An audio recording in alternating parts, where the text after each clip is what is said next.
Afternoon, all. Welcome to the Spacebook and the console room. Again, on a Tuesday afternoon. It's been raining outside today. Not very happy about that. How are you? Hold on a moment. Let's get me on screen. There. No, that's not me. That's Jodie Whittaker. Hello, everybody. There we are. Yes, back on a Tuesday. Type over 40 live for your pleasure. And my, have we got an array of stories to talk about today on Tuesday afternoon. Doctor Who's been quiet for a long time, as I'm sure you know, but things are gradually cranking up. The New York Comic Con is in 2 days' time.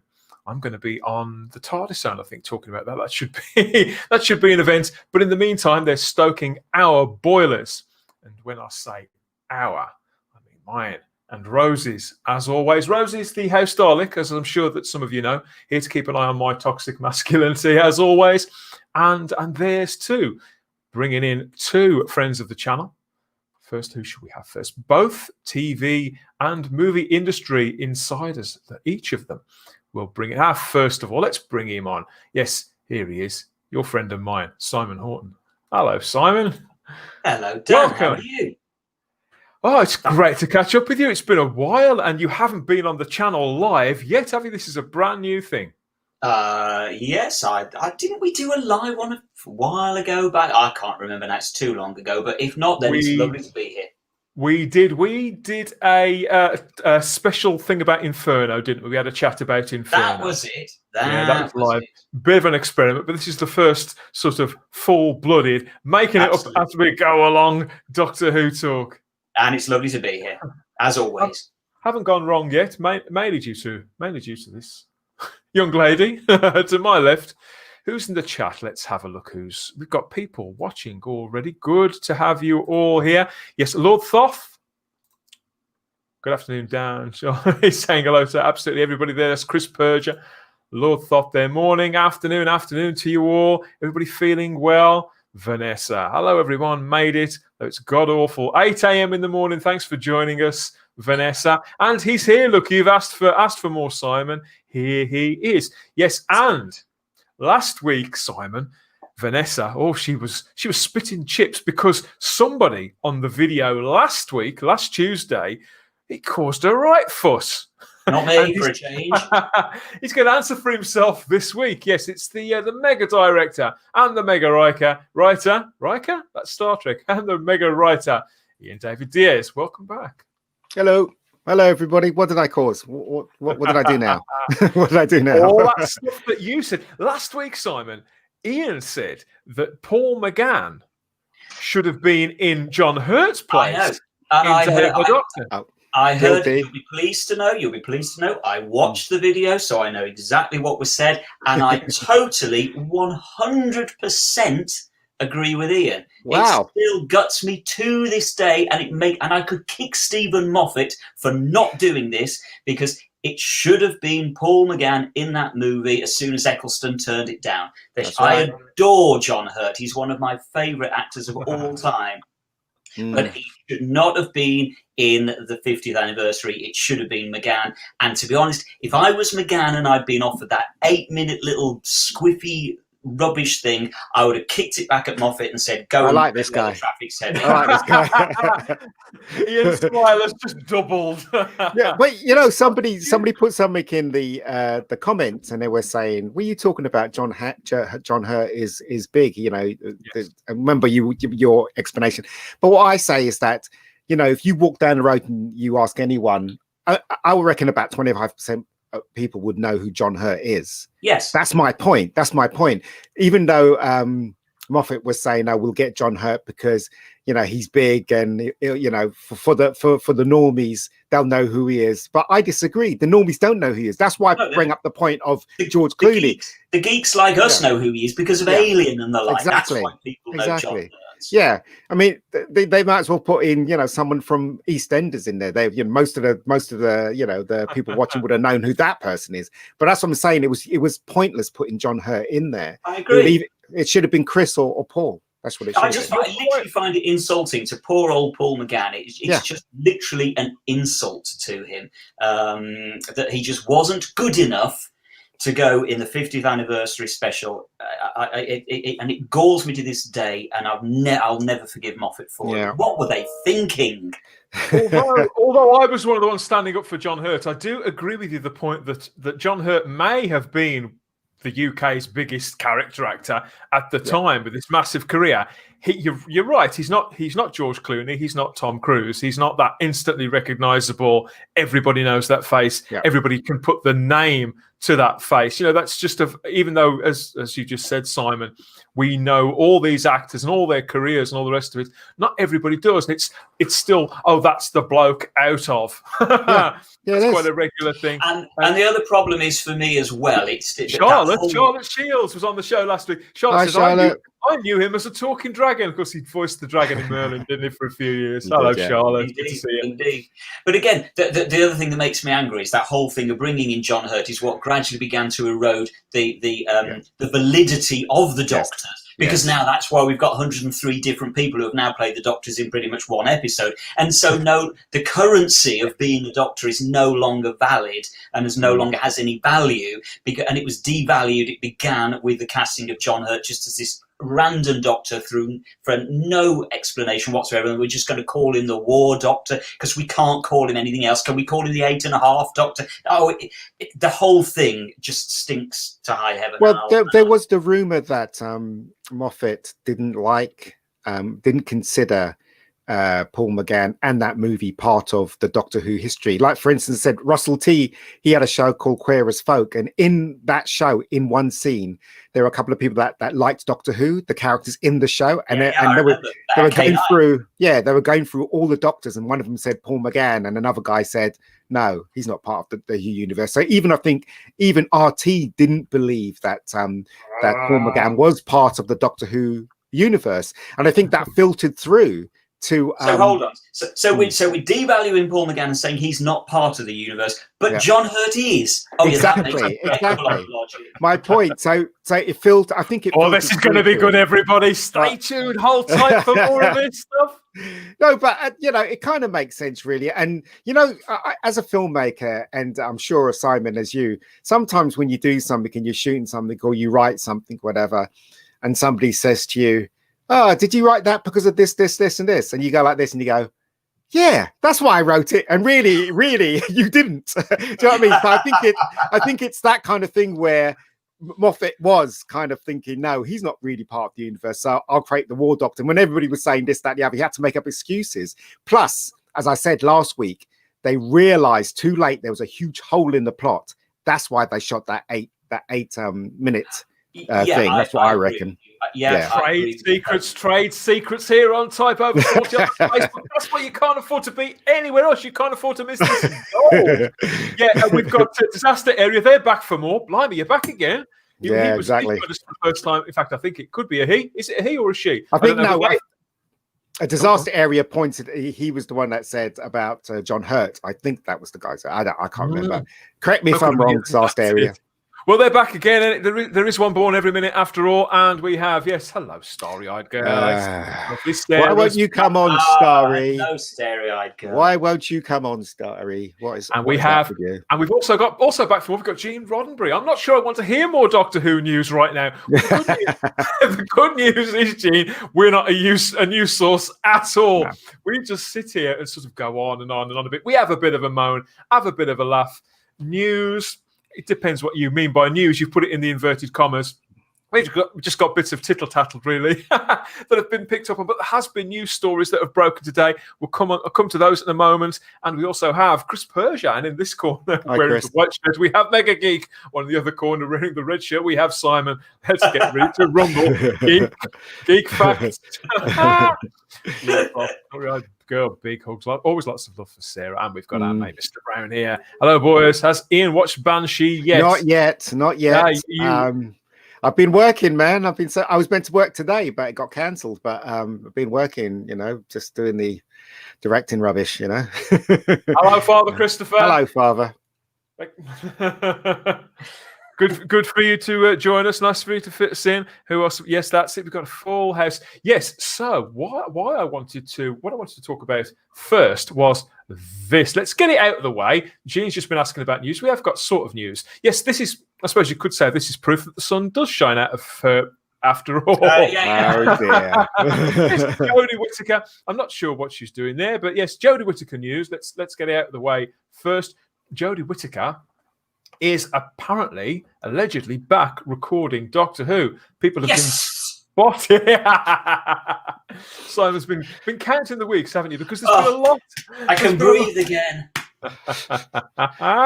Oh boy. Yes, there's been a certain amount of controversy over the last couple of weeks. The different people coming forward with different sources about when Doctor Who was due to start filming again. Well, we have it now from Twitter that apparently it has started filming again, or at least some footage has been filmed. Jodie Whittaker's been spotted at Leckwith Park, which is just outside the main city of Cardiff, a couple of nights ago. And this person on Twitter reported on an evening walk and Doctor Who filming down the road. Now, I don't think that's their own picture, but they did report that and pretty soon closed their Twitter feed, so nobody can see it anymore. I think they got quite a lot of attention from fans, from some fans out there. But yes, so apparently it is filming again. Now, I don't know. Jodie Whittaker was spotted in a black coat, but apparently was speaking dialogue, rather than just sort of milling around. Could be something for children in need. It could be something for something else. But I personally think it probably is material for Series 13 of Doctor Who, gents. Mostly because, how can I sort of preface this? I don't think the next series of Doctor Who will be on screens any earlier than the first week of 2022. I still don't think Series 13 will launch any earlier than that.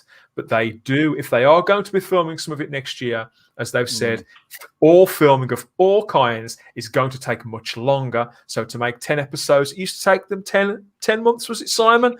It's quite likely it would take them over a year now, isn't it? Social distancing. Do you actually want me to comment on this? Who cares? Really want me to comment on this? Firstly, I'll stake my claim on it and say I think it's children in need. I actually think they have not gone into production on Doctor Who. That's that who knows? I was surprised to hear this. Who cares? I'm sorry, but I don't care. Everybody knows what my take is on the current era of Doctor Who, and I don't think they have gone into production because I think it's going to be. I still think it's too difficult to shoot, and given that we're now entering the second wave of COVID, I don't think that they would start to invest that degree of money signing people up in contracts that then might fall apart. So my take is, I'm thinking it's children in need. Yeah, probably is children in need. Charlotte here draws our attention to the fact that it is one anonymous Twitter account, which is now, I believe, the account is now closed, so we can't see this, allegedly because of all the attention that they were getting. But yes, it was just one person. Now, on one hand, Leckwith Park is quite remote, so it's quite likely that they were simply the only person around, to be fair, Charlotte. And then there's the fact that Cardiff itself, we know Cardiff is in regional lockdown. My son lives in Cardiff. Several people who've contributed to the channel and commented are also in the Cardiff surrounding area. So, the BBC would need a permit and express permission, wouldn't they, Simon, to film during lockdown conditions? I'm honestly not sure. Is you actually allowed to film in lockdown conditions unless it was specifically in the public's interest, i.e. news? Yeah. So I could be wrong, but that would be my take on it. And as I've just said, to me, the idea of gearing up an enormous production like Doctor Who with the amount of contracts that would be signed for that, and not just with people, but with providers, etc. as well. Oh, Christopher, how could you say that? So I just don't believe it's gone into production. Don't believe it. It's true. It's probably not in production. It's probably children in need. I mean, I think they're allowed to go out with, one cameraman, one sound guy, and shoot something, but not a full crew. I agree. I think it might be that they're just doing a trailer for Christmas or something. Yeah, maybe. Like Maybe. Yeah. As you say, with one person and one camera crew, and that's it. Yeah. That makes sense to me. And Mr. Brown says it's the regeneration scene, hopefully, on a cold night. I'm right there with you, Mr. Brown. Possibly do that to us, I don't know. And yes, Disaster Area points out thought Cardiff was in lockdown. So did we. It is in lockdown. Like I said, obviously the BBC, they can be quite persuasive. Lee Anthony Davis. Hello, Lee Anthony Davis. Good to see you back again, my friend. Hi, Lee.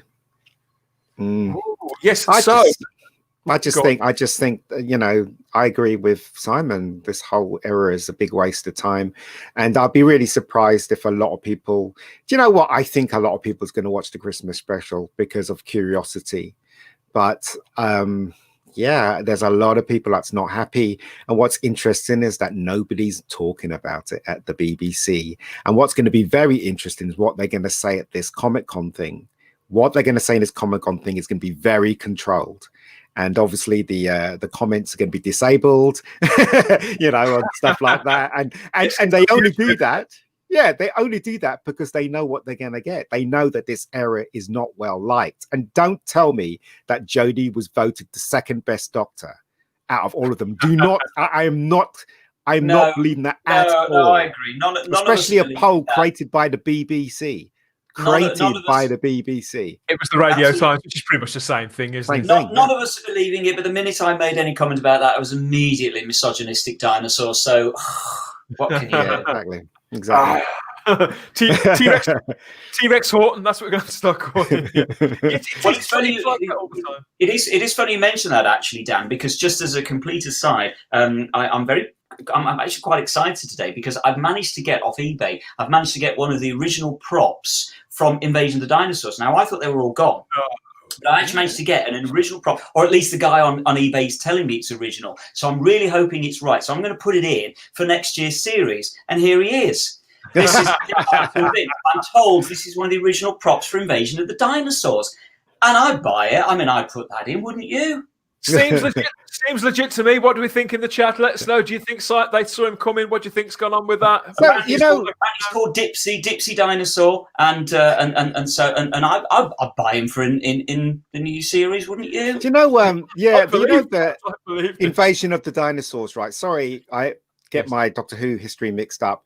That was the one with John Pertwee, right? It was the one with John Pertwee. Right. So why didn't they correct this? They correct a lot of special effects in Doctor Who. Why didn't they go back and put some CGI dinosaurs into that one? I would love to see that on DVD. Well, I mean, I really hope that when they do it on Blu-ray, well, they can phone me up because this one is available to use, so they can get in touch with me. And let's hope, for goodness sakes, that they do put some CGI. I've said this, I think, to Dan before now. The CGI that is used in Kinder, for example, of the Mara snake is literally breathtakingly brilliant. Yeah, it's good. And what they did with Star Trek as well, they create, because I watched Star Trek again on I think it was on Netflix, and it's the one with the visual effects corrected, and it doesn't spoil your enjoyment at all. No. It doesn't. It's the effects are not so great that it takes you away from what's happening. That's what they need to do with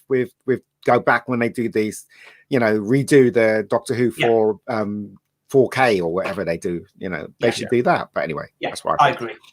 Chris Persius here saying that considering that the Batman movie has just been pushed back to a 2022 release, one would presume that the sets for Doctor Who would come to a halt as well. Well, it's hard to say, isn't it? It's a different animal, Hollywood. What you were just saying about special effects to everybody, that brings up this picture, which I wanted to show you, Simon, talking about sort of augmented special effects. And I know that Ian loves all that Star Trek stuff too. I recently saw, this is from Tim Hill on Twitter. He shared this. He's created some new effects for the war games here. I love that. I thought you'd say something like that. He's gone into the entire scene and somehow separated the various actors from the action. Beautiful. That's like an early sort of 1920s German expressionistic film. That is. It's like Cabinet of Dr. Caligari or something. That's brilliant. It's beautiful. Reminds me of Superman 1 as well. Yes. Yeah. With all the shaft of light, the triangles, the rays, sort of bicycles. And I still think it's this kind of stuff that where CGI works well and should be used more of, in, as Ian says, in the Blu-rays that are coming out now. I've recently watched Talons of Weng Chiang and with the CGI rat, and I'm sorry again, it just looked, it's just another bad effect. It's just this kind of CGI. In fact, I think it's worse than the original rat. I'm sorry, I'm really sorry, but I do. Whereas that you're showing now, Dan, that's the way to use CGI. Stop trying to replace dodgy effects. Do something different. Be more imaginative. I tell you now, actually, while we're on Talons, the one shot that literally, I'm just criticising the rat in the Talons Blu-ray, but the one shot that literally blew me away is where they have CGI'd in backgrounds in the shot of the Doctor and Lightfoot rowing in the boat. And that, I remember I was watching that, I was thinking, I don't remember St. Paul's in the background of that shot. And I had to go back to my original DVD to look at it without the CGI in to realise what they'd done. Even I genuinely didn't realise it had been CGI'd. I was thinking, it just doesn't look quite how I remember it. So it worked brilliantly. And Talons is my favourite story. So I would remember if that looked different. So that to me is how we should be using CGI, is a long way of saying what I'm now saying, which is this is perfect. Use it to be more imaginative, enhance the story rather than just constantly replace. Well, it is an enhancement, isn't it? It's a total enhancement, an augmentation. Yes. The simplest idea. It's all texture. It's not all flashy. Oh, look what we can do. Just little tiny visual signatures. It needs to, if you're going to replace something like that, especially for Doctor Who or Star Trek, and Star Trek did it brilliantly, the original series, it has to be in the style of the day. Yes. So I mean, this definitely suits that style. And this again, I think I agree with you, Ian. And this is where, again, for me, the rat in Talons doesn't work, because they've done it as though it was a bigger budget production. They've done a moving, a tracking shot as following the rat as it. Well, they could have never done that in 1977, so it stands out like a sore thumb. And again, my feeling is you just don't do it unless you can absolutely blow people's socks off and that they will genuinely believe this is a real rat in a sewer. Just don't try and do it. And this again is where the snake in Kinder does it. It works. It works. But also, it just goes to show how many people or the love that people have got for Doctor Who. I mean, you just got to look at that picture, and the person that did that, you can feel the love coming from him, and you can feel that he wants Doctor Who to be better, and this is why I don't understand why the BBC's coping for a minority rather than the majority in their latest version of Doctor Who, which is a bit puzzling, really. And if out there you're wondering, you're not too up on the classic era, this is a scene from the War Games. It's the wonderful Patrick Troughton finale, the War Games, where the Doctor's put on trial by the Time Lords. Yeah, they do all sorts of things. They make him giddy, don't they? They make him giddy. Talking about making us giddy, here's somebody who always makes us giddy with excitement. She's here. It's the Starry Eyed Girl joining us. Hello, I've popped in to shut Ian up. Hello. Hello. He needs shutting up, doesn't he?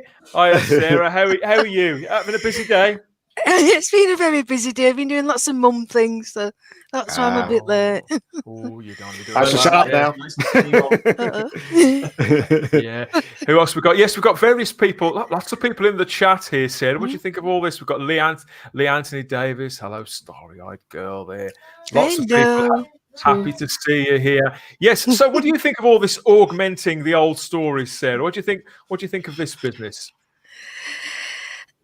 Yeah, I think it looks really good.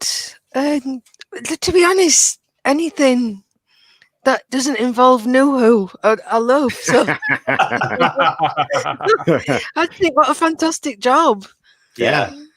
It is really good. Brilliant. Disaster Area sort of agrees with what we all said. Really, it does depend entirely on the style. But you have to rotoscope those guys, but because he put the big thing sign behind those three that are standing there. Do you know it's really, really hard to rotoscope something that's moving all the time. You have to do it by hand most of the time. Yeah, it's like every frame. So I'll take my hat off to him, whoever this guy was who did this. So So there you go. And where I know how Simon feels about this. I want to ask what you two feel about it as well, Sarah and Ian, because I've also picked this one up from Twitter. I thought this was a major improvement on what I've seen recently. This is Jesse at Silver Vortex, who's gone into a Marco Polo clip up. But that's Marco Polo, isn't it, Simon? Yeah, that's Marco Polo, absolutely. And created this. I mean, look at the complexion there of William Hartnell. This seems a step up from the kind of thing really that we were well looking at. done. Yeah, it's beautiful. That is beautiful. Every week, Simon, we seem to be seeing improvements and refinements to colorization techniques that you and I have spoken about so many times now. So many times, and I'm still, I've said so many times. I'm just praying that once they start to do Blu-rays of the black and white stuff, they just do one story per. Okay, it'll be a 4-parter. I realise that, but one 4-part story per season, colorize it up. And again, I would, save the money from doing CGI effects and put it all into colorizing one black and white story. Beautifully. But do you know the BBC, right? They know that if they colorized majority of the episodes that was done by William Hartnell and put CGI in it, they know they're going to get their money back. But as I always maintain, the BBC does not. They tolerate Doctor Who. They don't love Doctor Who.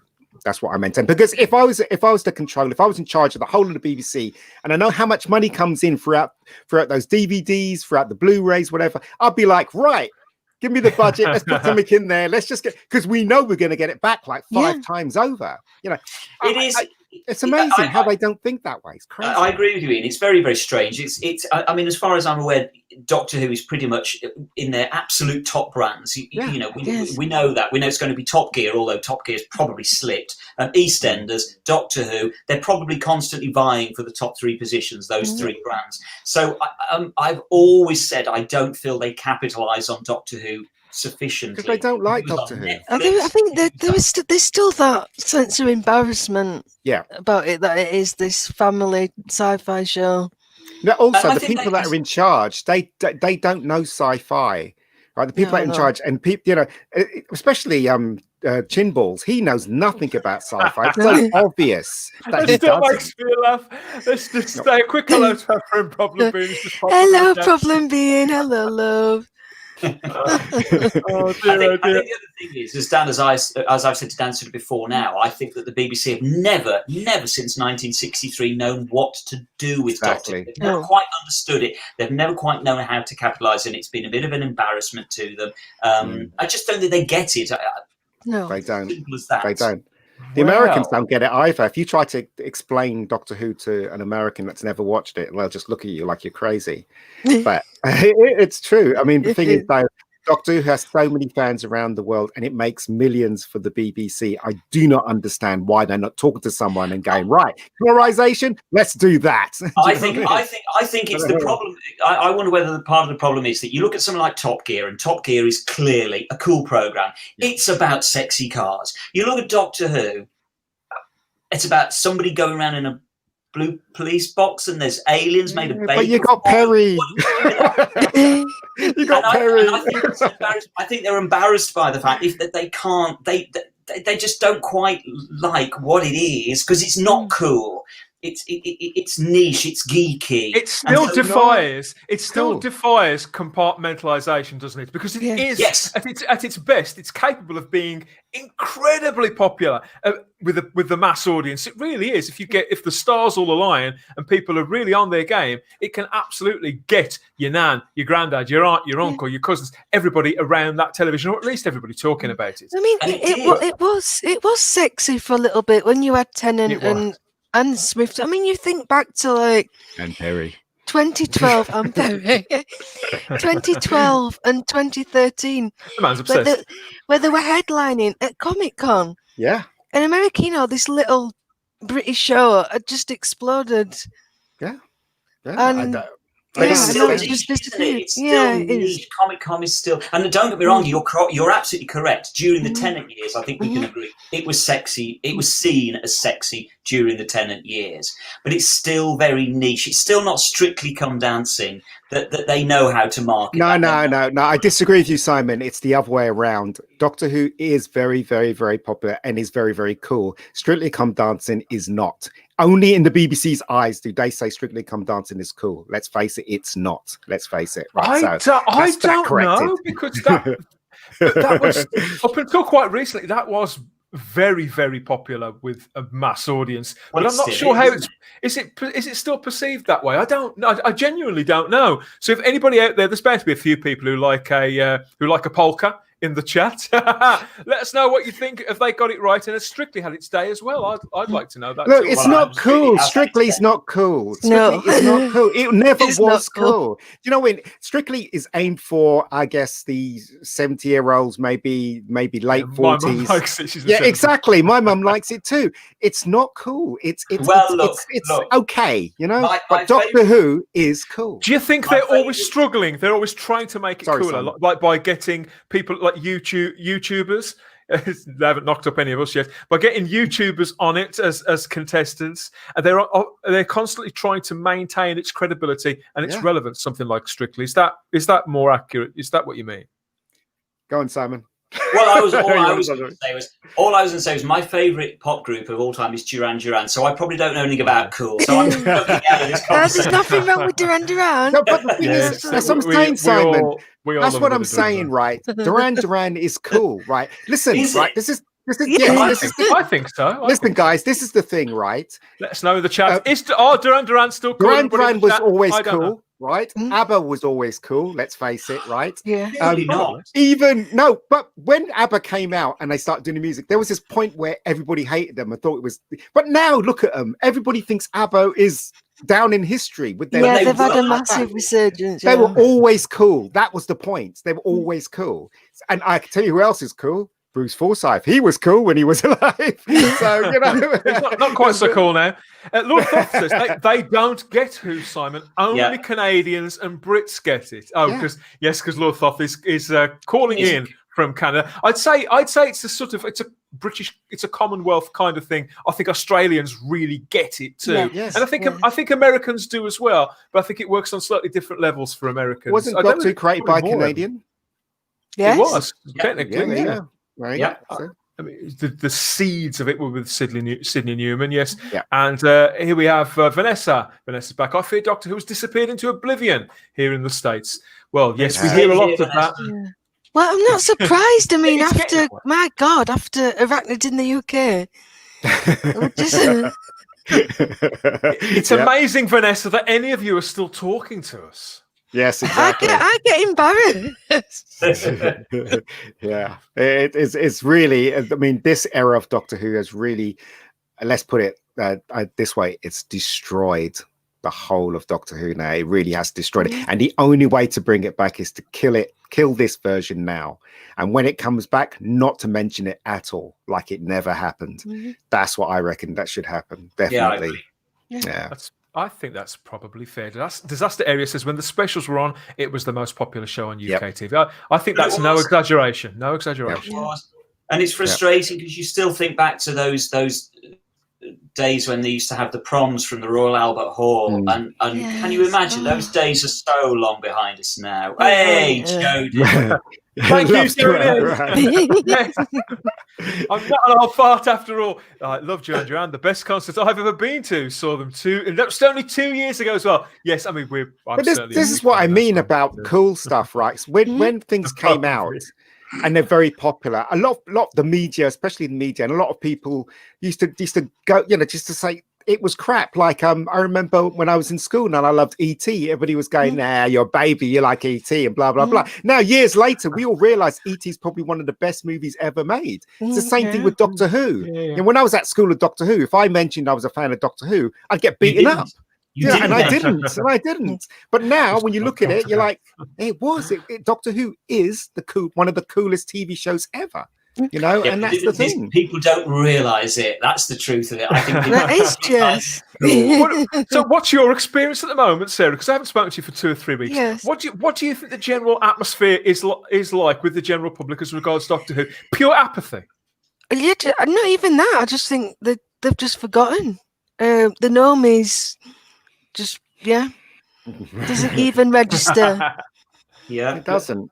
Well, we'll see at Christmas, won't we? We'll see what kind of ratings. I agree. Jodie Doctor Who said- fell off the cliff. Capaldi's last season in the States. Yeah. Yes, it did, because they cast the wrong person at the time. They should never have cast Peter. That's when Doctor Who fell. They didn't want an older Doctor. No one wanted an older Doctor apart from the BBC. BBC always has this way of destroying Doctor Who for some reason. I don't know why. When it's on a high, let's do something stupid and destroy it, you know? I thought it was Moffat who wanted... Well, Moffat should be hung then, let's face it. I thought it was that Moffat wanted Peter, and then he had to convince BBC that it was the right choice. But they never got behind him.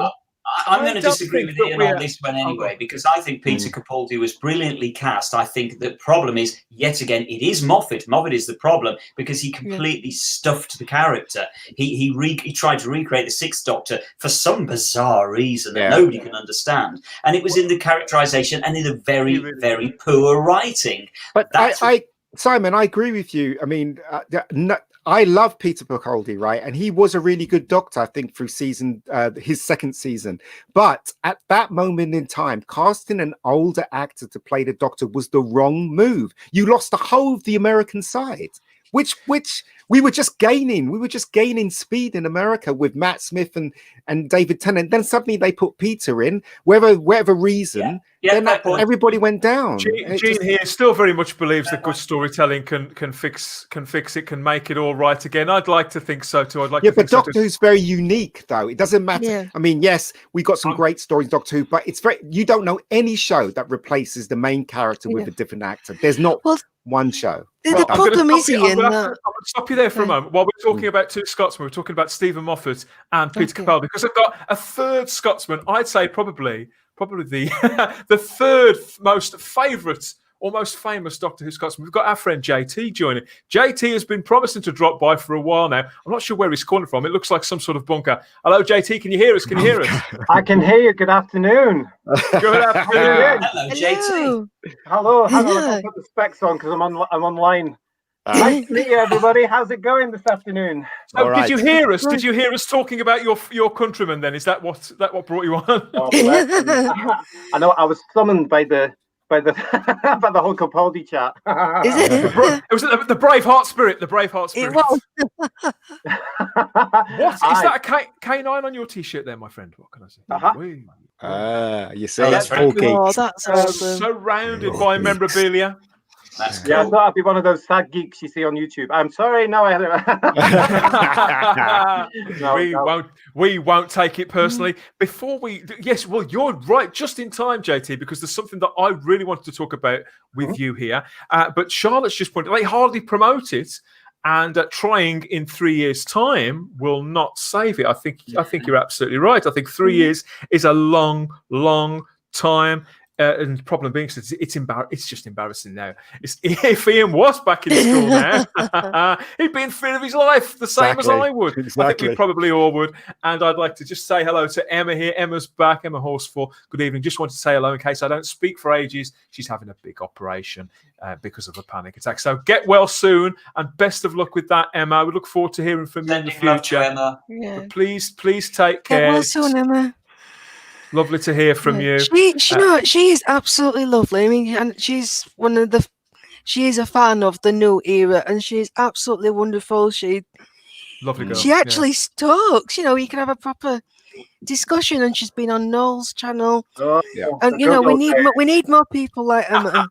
She can explain why she likes it, and that's fine. Well, also while we're on this subject, we really should apologise probably yet again for talking about the new series, and we talk about it. Sorry, we have. Somebody here disagrees. Whoa, I disagree. I was overjoyed when Peter Capaldi was cast. He was a great Doctor, very poorly served. Better writing could have resulted in better viewing in the US. That's from DJ Theta. I agree. I'm not disagreeing at all. Sorry, I think the problem is that when Capaldi came along, the focus shifted from the Doctor being the main character to Clara being the main character. I forget that, but it did happen. Yeah, you're right. And I understand, and this is partly because of this Impossible Girl arc, which worked for the most part. But and I can see what he was trying to do because he was desperate to keep his hold on the younger viewers and the American viewers. So we had all that thing with Clara adjusting to him, and she didn't know if she was going to travel with him anymore. And then I don't know, it suddenly became Clara. That was. I mean, sorry. That was definitely the story. And when he was trying to convince her that he was the Doctor, and he said, "Oh, you just see, you're just seeing what's on the surface." That's what he kept saying to him, and that was Moffat's way of saying, "Okay, we've cast an old guy, so get used to it." That's what he was saying, but it was still the wrong move. It was. Vanessa really doesn't like Kill the Moon. It's just that was. I hate Kill. That's when it jumped the shark. That's exactly the same as the last 30 seconds of the Twin Dilemma with the Sixth Doctor. That's exactly what they do at the end of the Twin Dilemma, and it fails. I wanted to ask her, just ask JT, what do you feel about all this, JT? When it comes to the casting of Capaldi, I would say, firstly, they had tried the older actor successfully with John Hurt, who we need to acknowledge, and people did accept Hurt in that particular one. Everybody except Ian. They did. But he was there, and so was the viewership. But you've also got that whole thing. I mean, John used to say he would look at the casting and do contrast, and that was one of John. This is John Nathan Turner. One of his words was contrast. So Peter contrasted Tom, Colin contrasted Peter. All that sort of stuff. And I think it's a shame in this day and age that people were maybe turned off by the fact Capaldi came along just because he happened to be slightly older than the two actors that preceded him, with David and Matt. And you find people of my age, 28, who look at all this sort of stuff. Shut up, Simon. And you've got, and a lot of us will say he was more akin to the original Doctors. And also, it happened that he was a massive fan, so he understood the Doctor. Had we got him in the Paul McGann thing in '96, it wouldn't have worked because he wouldn't have had that chance to flesh out his character. Having said all of that, and this is where I am actually going to support Ian, although I personally think Capaldi was the correct casting, I'm actually going to support Ian for the simple fact that my niece, hello Sophie if you're listening, who loved David Tennant, for example, just completely turned off once Capaldi was cast because he was too old. So that's a shame, isn't it? It's a great shame. Remember back in the old days, when back in the old days, when we got Colin, none of us even talked about anything like that. Oh, he's too old. Compared to Davison. Yeah. We just thought, oh my God, who's this guy that's coming along to and of course, there was a huge fuss made about when Davison was cast. There was this huge fuss made about the fact he was the youngest Doctor ever. And people couldn't imagine having a Doctor as young as the point. The point I'm trying to make is that, I mean, you've just look at it this way, right? You've cast David Tennant, right? You've accumulated all these teenage fans, all these fans from America. It was generating, it was getting bigger. Doctor Who was getting bigger in the big scheme of things. Then you put Matt in there, and they still weren't turned off. They loved Matt. It all went off. And then you cast someone that's completely off type. Right, like Peter. That's when it fell. There's no arguing about it. No. This is exactly what happened. It fell because of the casting of Peter. I think it was a do. I think he was to type, but I think it was a do or die decision. And I do think it was probably the wrong decision. It was the wrong decision. I mean, Theta Sigma here raised the point that Peter Capaldi is popular at conventions. He undoubtedly is. But I do wonder about that. I wonder. I think there's a fine line there, Ian. Sorry, Simon. But all I was going to say was, okay, maybe he was at the wrong place at the wrong time. He was wrong casting at that moment in time. But think about it for a second. If the writing had been absolutely top notch. I think he would have won people back over because they were watching on the strength just of like the Ian said. Stuff. And so, had you got the writing right, I think people would have been won over and said, "Oh, actually, he's really, really good." But the writing was rubbish. They made him really puzzling, didn't they? They made Peter's Doctor really unlikable. The first episode and the second episode, and the bit where he left Clara to deal with things and he ran away. Well, I was sitting in my chair going, "What the hell's this? This is let's about that because that didn't work with Colin."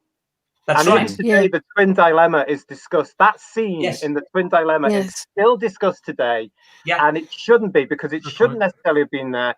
And Moffat, as a fan, should have known, don't repeat. If they had just done a fabulous action-adventure introductory story and got him bang into the Daleks, into the Cybermen, bang, bang, bang, bang, Peter would have, I reckon, because he's a stunning actor. He's a wonderful actor. He's a great actor. And I totally agree, if he'd had gorgeous scripts, full body proper scripts that weren't as pretentious and with all these stupid story arcs and all this nonsense, he could have flown. And the other element of this, of course, is, I mean, you've got to face the fact, and a lot of fans don't like this, especially today, it's an old show. It's an old show, and it is. I mean, come on, it's been going since 2004. That's when we started filming.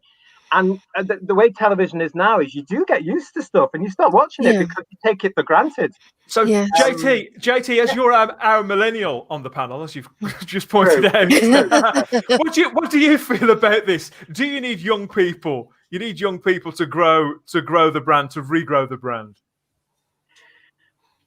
Excellent question. And what I would say is, to an extent, however, with a cult like Who, like Star Trek, like everything else that's Star Wars, like everything else that's in trouble right now, you have to have the adult audience there to introduce it to the youngsters. Now, if we go back to the wilderness years, if we go back to that point where I actually enjoyed the times when Doctor Who was off air, because, fandom was at a certain point where we were not the poison that we are today.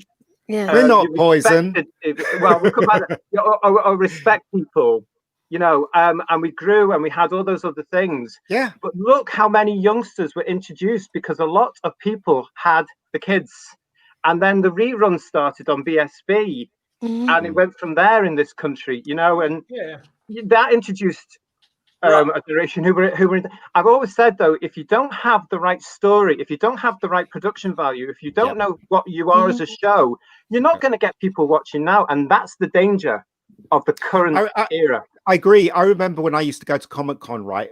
This is a long time ago. When I went to Comic-Con, all I would see is people like me, my age, maybe, wandering around. The last time I went to Comic-Con, you had families with kids dressed up as Spider-Man and stuff. The whole aspect of Comic-Con has changed. It's become more popular. It's become, and also, I remember when I went to see the 50th, and I keep saying this, I went at a BFI and the cast and crew was there and it was surrounded by fans. And me and Keith went, right? And the thing that we realized when we were in the auditorium is how many girls were there, right? Yeah. They were all young girls sitting to the left of me, young girls sitting to the right of me. They accumulated this huge female fan base. Doctor Who, especially the Matt era and the David Tennant era. It was Matt Smith that right? did that. Yeah. As I said, it was a huge mistake. Okay, and I agree, they should have made better stories. Lady Thoth, she was obviously there. My wife loved Tennant. She really liked Matt, but she tuned out when Peter came on. It is quite a common story. All right, so here's an interesting thought. Why don't we just whip through quickly without massive explanations to why? Who would we now cast as the Doctor? And I'll start. We've done this already. I would, because there's a few coming up at the bottom saying who would we cast. I would cast who Tom I would Ellis. After Matt Smith, and I would have cast Ben Whishaw, and I'd still go with Ben Whishaw. Yeah, I don't like Ben Whishaw. I don't like him as Q at all. Okay, Lee raises an interesting point here. You cannot compare the classics with the new adventures any more than you could compare the original Star Trek with the Star Trek franchise of the Millennium, different period and different time. And I think that's probably true. But I mean, JT, how do you feel about that? Fundamentally, it is the same show, though, isn't it? So, well, is it storytelling that's changed? Allegedly, it's the same show. It's not the same show at all. Okay. But no, you can't. You can't actually take a 1973 episode and then compare it to a 2009 episode, because that's unfair. Because production values have changed. And you have to, and this is what is not happening in the world today. You have to look at the shows, especially television and film.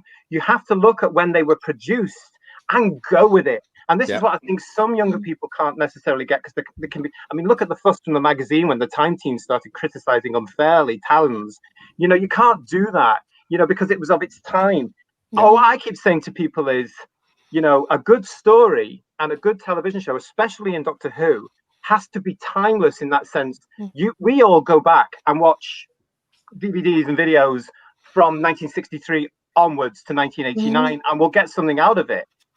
But some of the shows they're producing today, because they are relevant to right now, will not be able to be watched in 10 years, 15 years, 25 years, 50 years. When the 50th came around, how many of us went back and watched Billy Hartnell? How many of us watched Charlton? And we went through them and we celebrated that 50-year history. I went back and watched the Five Doctors. Even Rosie did. Yeah. I think another problem is that it isn't just now. It's not a case of the Doctor and the companion or companions going off on adventures. There's too much going back home, and I'm all for expanding a bit more of the companion, but it's like the balance had got lost, and now suddenly it was about Clara's life, Clara's new job, Clara's new love life, and the Doctor was just like every Wednesday or whatever it was. Every Wednesday I'll pop off and have a bit like, no, it's a time travel spatial. You're right. You're right there. I agree. That was the problem I had with this. It loses its impetus and its momentum when the companion can just go home for a couple of weeks and then come back in and go off again, and it becomes and this was a criticism that was leveled a lot of the J&T years, and it was far more relevant in the Capaldi years. Certainly it becomes like a soap opera, and the Whittaker series has followed that through. It's like a soap opera now. It's no longer hard-hitting drama. It's soap opera drama, and those are two very, very different kinds of drama, and they just don't mix to me. You're using the word drama, Simon. I think you're very generous there, love. Well done. Is it because, and I'm sure you've all noticed, because the increasing conversation around the show isn't so much about what's going to happen in the new series, about the texture of the lore, or what kind of stories they're going to tell, which part of history they may go to, the whole of the space and time continuum. It's who's going to be snogging with whoever else. Who's when did that? It's not EastEnders, is it, for crying out loud? And although generally, Simon, I'm the kind of person I've been shouting people down for brandishing the soap allegory around, but I think nowadays it has got there. It absolutely has got there. I'm not, for the however the characteristics of characters, their day-to-day lives, including their sexual orientation, including their ethnicity, all those sorts of things, of course they should inform a character and flesh out a character so that people can relate to them and they can be stitched into a story. But when all the conversation is just about those physical characteristics and putting these characters in boxes, putting people in boxes and labeling them, I just think it's so unhealthy. This is where there is a difference between drama and soap opera, because drama will evolve organically from the events that are happening. Soap opera will evolve organically from the characters and their characterizations, and that's your problem. That's why they're two completely different kinds of drama.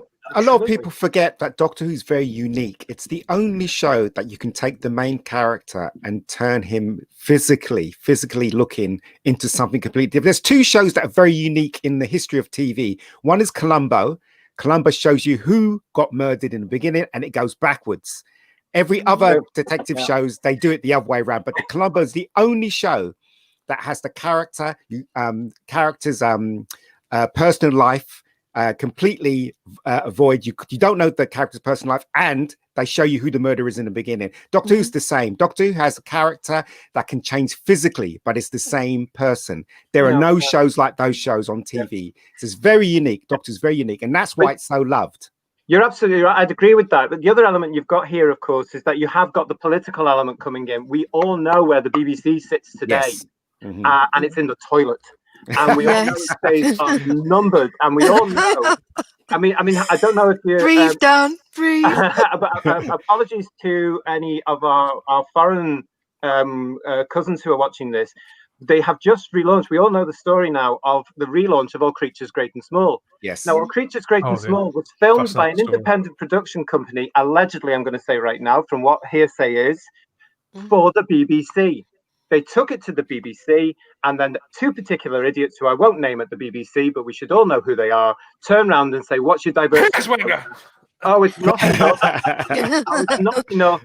We don't want it. Channel 5 say, "We love it. We'll have that. It's a smasher. It's a hit for Channel 5. Well done, Channel 5, for having the Channel 5. JT, isn't it their biggest hit ever on Channel 5? Or no, for there was about something 20 they've had years? before that. A couple of years ago, Channel 5 had a slightly bigger hit. However, the problem was with Minder.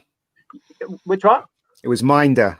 Right. They remade Minder. Creatures Great and Small is getting on a Tuesday night at 9 o'clock something like 5 million for them. And then there's the repeat, which I believe is a Sunday. And then you've got your version of their online facility, the Channel 5 player thing.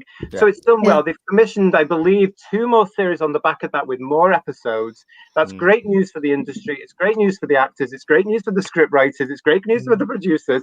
It's great news for Channel 5 because they had the temerity, they had the balls, to be able to turn around and say, we will have that. And we don't care that every actor in it is of a certain shape or colour because it was set in 1930s Yorkshire.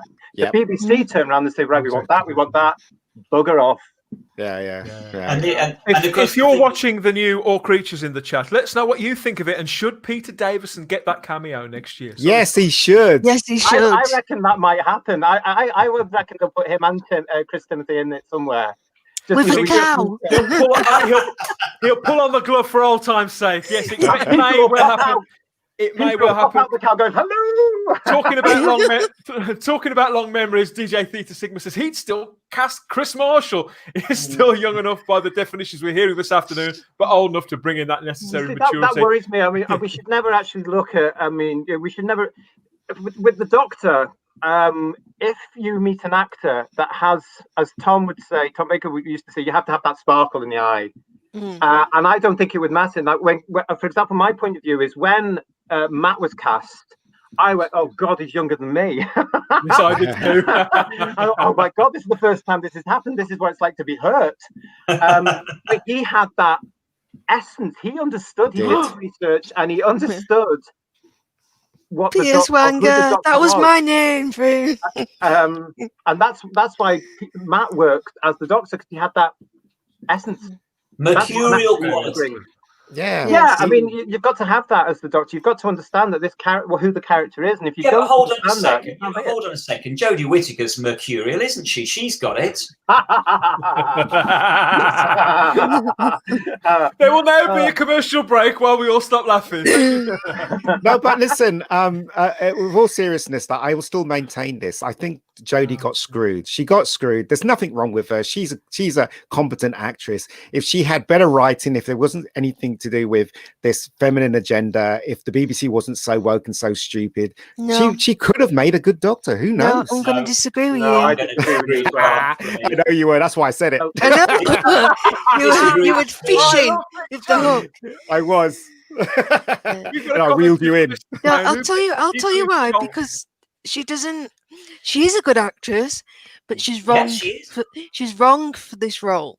Correct. That's it. And she doesn't get it. No, she doesn't. And she doesn't endear herself to fans.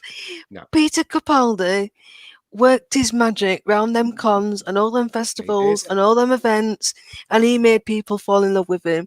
Yeah. And all she does is read posts from Twitter. She's the right actress for the right part, and she is very good. Things like Broadchurch, spot on as the right actor. Oh, she made me fall asleep in Broadchurch. Oh, please, why not somewhere else? You know, no. I had the misfortune of seeing her in a play. I can't remember where. I think it was Manchester. And she was terrible. And this is way before Doctor Who. And I sat there thinking, who the hell has told her she can act? Oh, please, get off. You know, I don't like her. Sorry. And I certainly don't like her. Is it a case, JT, that if she can't do the overwrought thing, that she can't do it? Is it that simple? No, I don't think that at all. I mean, Tom used to say it's actor proof. She's just proved him wrong. It's not actor proof at all. I agree too. And you have to have the ability. I missed that, but you have to act. You have to have the ability to have, you know, that gravitas. And, you know, it doesn't sit for me. I mean, one thing that I can take from this whole era, and the sooner it's retconned and we all forget about it and move on and bring fandom back together, the better, is that she has just proved that the Doctor is not a female. And that's hugely controversial, but she has proved that. And I will stick to my guns and say there is nothing wrong with having a male lead in a television show. I agree. Totally agree. I think everybody agrees. Nothing wrong with that. And the fact that everybody, especially the very woke BBC, are getting at that, saying, "Oh no, we have to have this and we have to have that," and tick box, tick box, tick box, is taking the beauty away. And I get upset as a fan of so long that this gorgeous, wonderful, mad show that we are all passionate and love has been harmed. Yeah. And I think the irony is, JT, is that It's been raped. They've got less female viewers now with this big girl power feminism nonsense than they did with David Tennant and Matt Smith. But seriously though, I still think, if you guys were showrunners or directors, whatever, and they said to you, right, yes, please, we're going to cast a woman as the Doctor, and we got Jodie Whittaker, we just cast it.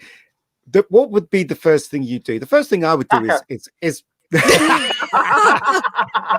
apart from that, of course, or resign.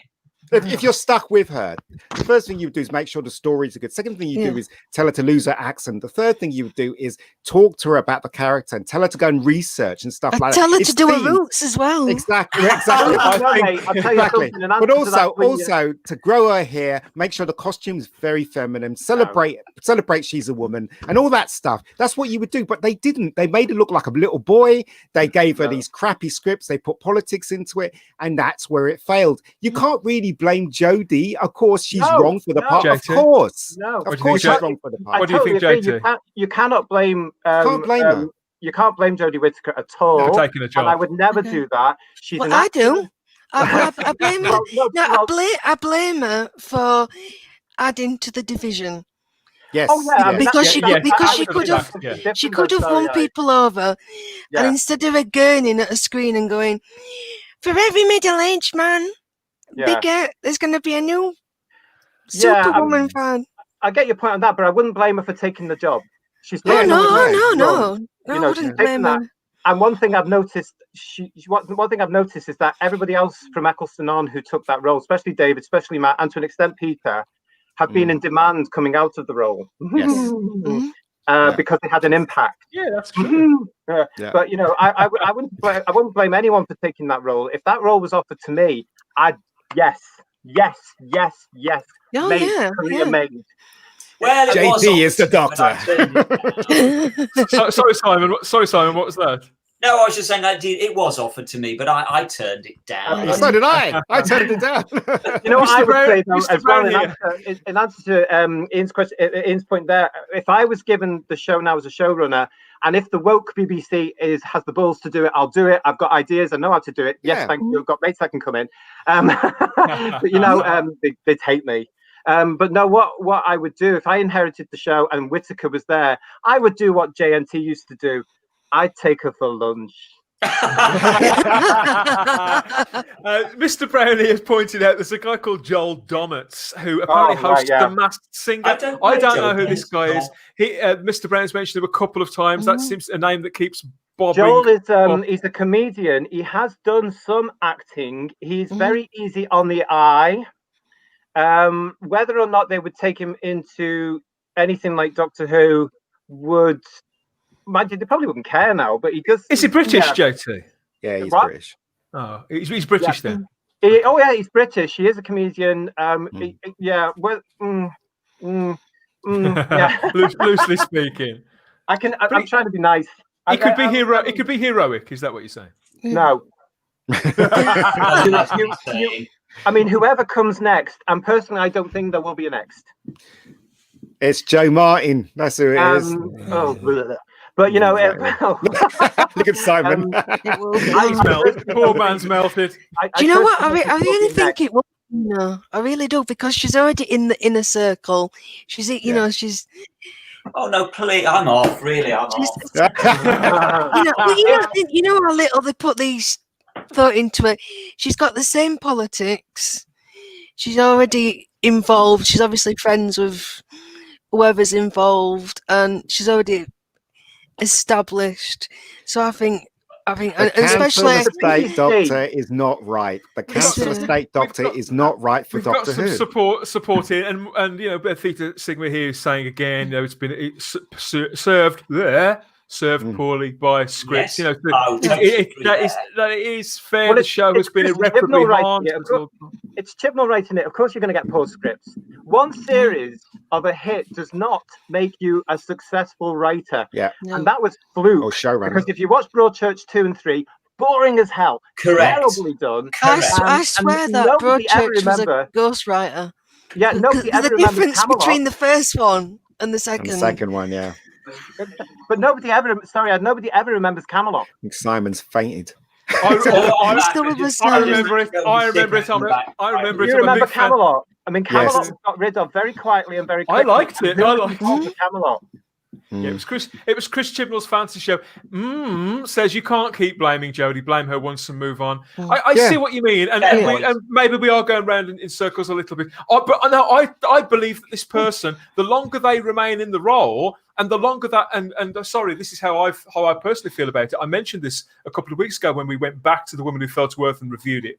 Why I will continue. Well, I know. Why, but there was a positive that came out of that, though, because I realised that it wasn't in my imagination, that the freshness, there was a freshness of that first episode, which had gone within weeks, which means that they never really had anything of any real substance to bring. But this comment here, blame her once and move on, I don't agree with that. My belief is that the longer they remain in the role, and the longer that role, they don't work with the material and work at that character and keep making the same mistakes. And actually, the further the character goes backwards, I will continue to blame her. Yeah, she's going backwards.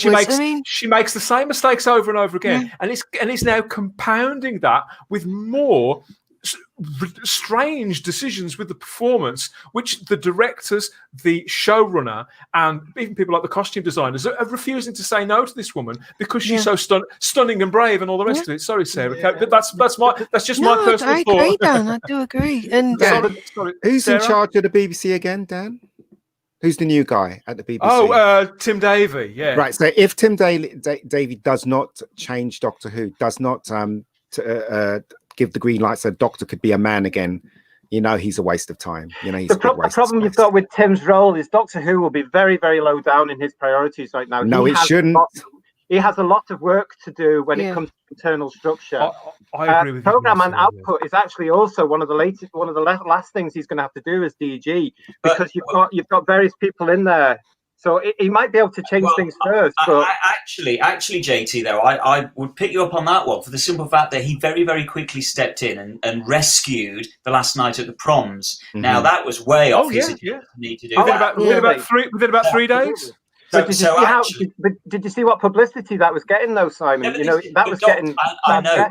You're quite right, but all I'm saying is that as a result, I think actually Doctor Who will be quite high on to rescue. He knows that the brand, one of the top BBC brands, has sunk, and I think he'll be quite keen. And if he doesn't correct it, we know he's full of shit. And also, he's got that background of BBC Studios as well. With the merch and everything. This is the problem you've got with the BBC, because it's so agenda driven like that, and it's very virtue signaling, as we know. Yes. And they have a lot of stuff to lose 90,000 license fee payers within 2 or 3 months, whatever it was, is astronomical. That has signaled we are now in the death throes of the BBC. Yes. And I, for one, I'm right there at the front with my flag going, come on, bring it on. It's been a catastrophic year for them, hasn't it, James? Oh, it really has, and it's going to get worse as we go through with the decriminalisation, if it goes through Westminster government right now, and that's going to go and happen. But you've got to understand, if the BBC cannot acknowledge the fact that this show is currently unsuccessful and unpopular, not just with its fan base, but with the British public who pay for the thing, then they won't change it. And they're so bloody minded. And I've always said, if they do not take the show off the air right now and reboot it in a re-way and bring the Doctor back as the Doctor we know, yes, as a male, don't care, he has to be male. They've got to bring it back in a traditional format, which is going to be sellable now, looking a way that Doctor Who should look, with good content, good stories. I don't think they're going to go down that route personally. And we're seeing that when it comes to, there is a slight awareness, because the merchandise, You know, that's going to speak. But, you know, I think they're so bloody minded, they will continue with their virtual ticketing. Well, JT, and it's never been better editorially. That's the thing. You see, if they don't correct it, then you know all of this is absolute nonsense. That all the press, all the thing about the night, the proms, and all that. We know it's all bollocks because, as I said, you cannot dismiss Doctor Who. Doctor Who is one of their top shows, one of the top shows out of the three. Well, it was, yes. Yeah. And if they don't try, and if he doesn't come out and say that before the end of this year that they're going to try and correct Doctor Who, then I'm sorry, he's talking bollocks. And BBC's going to go down. I suspect the conversations have certainly been had behind closed doors. That's what I think. I don't think we'll hear about it for a very long. You know, it's only for like 4 or 5 weeks, simply because. And I agree with you, JT. I don't think it's going to be any single show is going to be a massive priority for them. But I think it's going to trickle down. I talked about this last week, but I believe he will. Coming from BBC Studios, being a capitalist, being unapologetic about that. They will be now starting to look at the pieces on the board, and as Problem Being says, having eyes on it. The BBC are now begging for millions in funding. Yes, they are. They've had the brass bollocks to go and ask for how many billion was it? Well, there's there's a lot of it, but they also want to make paying towards them part of community charge. That's on the table. Oh, yes, I heard that too. Yeah, you see that's crap as well. Yeah, but let's be perfectly honest here. Zoe Ball, she's worth $1.5 million. Oh my god! I don't begrudge paying my license fee to go to Zoe Ball. Well, I have to say as well, we shouldn't actually be relying on BBC Studios, who we all know is the marketing game. And yes, they are a business; they are there to make money. But I can actually tell you, there are certain staff in the BBC who are very committed to BBC Studios, who are very committed to Chibnall. Yeah, I know that bit of experience. And also the fact that I don't want the BBC to go, tell you the truth. I think BBC, you know, when it was in its prime, and if you go back, was it 30 years, 40 years, they were a great public service. But now it's obvious what they're doing. Nobody was more pro BBC than me. And Me too. Yeah. Area says if the BBC don't change, then they are doomed. And yes, that's absolutely true. You got people like, I know he doesn't work for them at the moment, Frank Skinner talks about the BBC quite a lot on his radio show.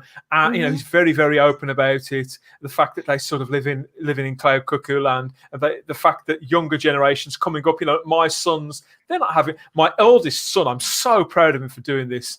The TV license people, the goons from the TV license people, hit them all up at university and basically tried to strong arm all of these students into taking a TV license. And lots of them did. My son didn't know what to do. He took one out as well. And then afterwards, he asked myself and his grandfather, I don't think I should have done this, but they were really insistent that I needed one.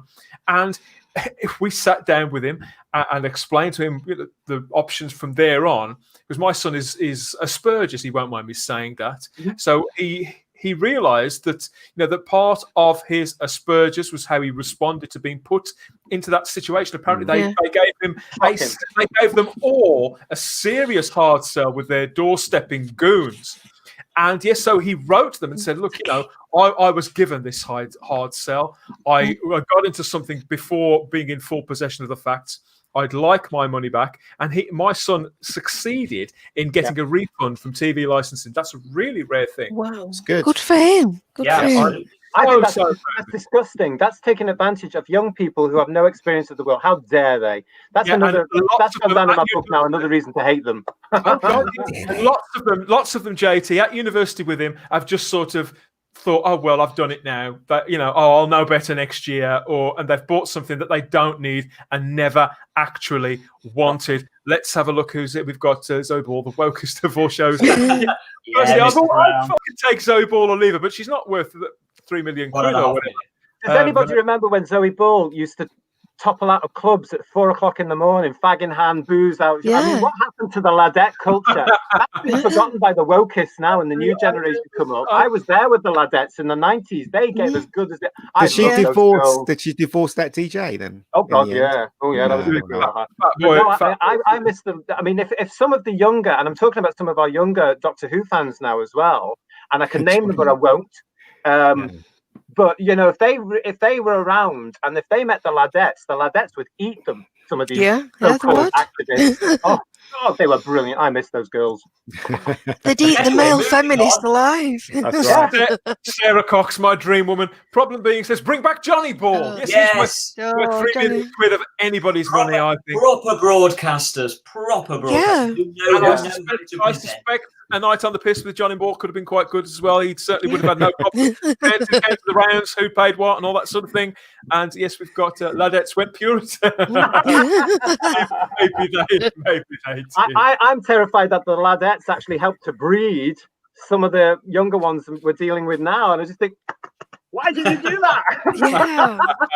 You need a TARDIS to go back in time and stop all this, don't you? I know, they should have practiced what they preached. You know what I mean? Yeah. You know? We've had some lovely comments in the chat. Thank you, everybody. Yes, I'm glad you took this in the spirit in which it was offered. I'm going to start calling you M if you're going to. I've reconsidered. Yeah, I mean, obviously, that's. I'm not saying that everybody has to sort of agree with me, but that's just how I felt about it. We've got Gary Hewitt. Hi, Gary. BBC scumbags, posh. Yes, allegedly. We'll get better. And Just edit it out. It's not live. Edit it out. And Lord Thoth's JT found their kids to come back every live stream. Yeah, I'm very cheap, Lord Thoth. I've got rates. Yes. Earlier on, Ian, you mentioned the fact that you mentioned a specific thing that the BBC have done to Doctor Who. The word begins with an R, and I don't. I've never gone that far, but I think that the thing that they've done, which I cannot excuse, I find absolutely beyond the pale. And I saw this happening at the start 3 years ago. They weaponized Doctor Who in the culture war, in this weird war of the sexes that's been farted into existence unnecessarily out of nowhere by people with an agenda. And the BBC weaponized this lovely show and this wonderful mythology in that. And I can never forgive them for it. I mean, it depends if the BBC becomes whatever the next incarnation is going to be, some bigger version of BBC Studios. But you know what, Dan? Do you know what, Dan? Right, seriously though, think about this, right? Did they literally sit round the table, Chibnall and the writers, and go, right, we need to literally cut the balls off males in this show? What do we do? Do you know what I mean? Do they actually sit there and plan this out and go, right, we want to make a statement, we want to destroy this thing? What was said? I think it goes higher than that. I think it's the BBC that have that ethos at this moment in time. That's exactly my feeling on it. So it's just sort of dripped down into the Doctor Who production office. I would question you on that, Simon. Bear in mind, when Chibnall was announced as taking over from Moffat, and I've got friends who will tell you this. Now, I knew him very briefly in the 80s, and he was a dick then. And this was after... Oh, sorry. It's okay. And that was after the whole open air fiasco, right? You know him. You knew him. We didn't. I can't say I knew him. I met him because I joined the infamous Dwoz Liverpool group for Dwoz, because that's where I was away to study at the time. And I met him very briefly. I think he was moving at the time somewhere. But I remember him at the time just thinking, ooh, interesting ideas, not going to happen. One of the things he did say was, it's a brave man whoever casts a woman in the role. That was interesting because it turned out to be him. But I reckon when he was cast, I had this shiver because I remembered some of these things. And he actually said that when he met with certain people at the BBC and told them what he wanted to do with it, they were on board with it. Now, he went into that show knowing that every decision he was going to make would upset the fan base and possibly destroy part of that fan base, which has happened. He knew he was going to cast a woman. He knew he was going to have a certain quota of companions. He knew that the storytelling he wanted to tell was going to be virtual signaling. And that happened to fit the agenda of a certain controller, program director at the BBC at this time, who went, yes, we love that. That's going to hit this KPI and this target and this tick box and that tick box. And that's why sometimes I also love the thing that, with certain things that have happened in the BBC over the last couple of years, and I'm going off track here, so please ignore this bit and let's get back to conversation. But I actually sometimes do believe the rumor that Capaldi was asked to leave. No. I had a lot feel that way. Yeah. You never heard this. You never heard this here, right? I had a friend that went for a drink with Peter, and Yeah. more or less that's what Peter said.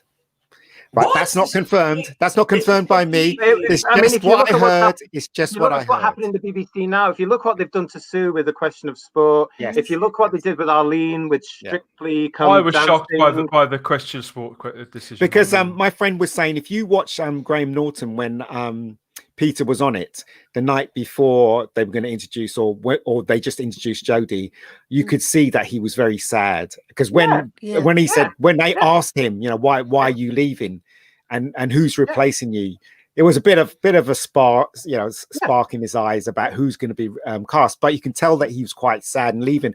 And as I said, I don't know if this is true, but one of my friends said to me, he went for a drink with Peter, and Peter revealed that he was pushed.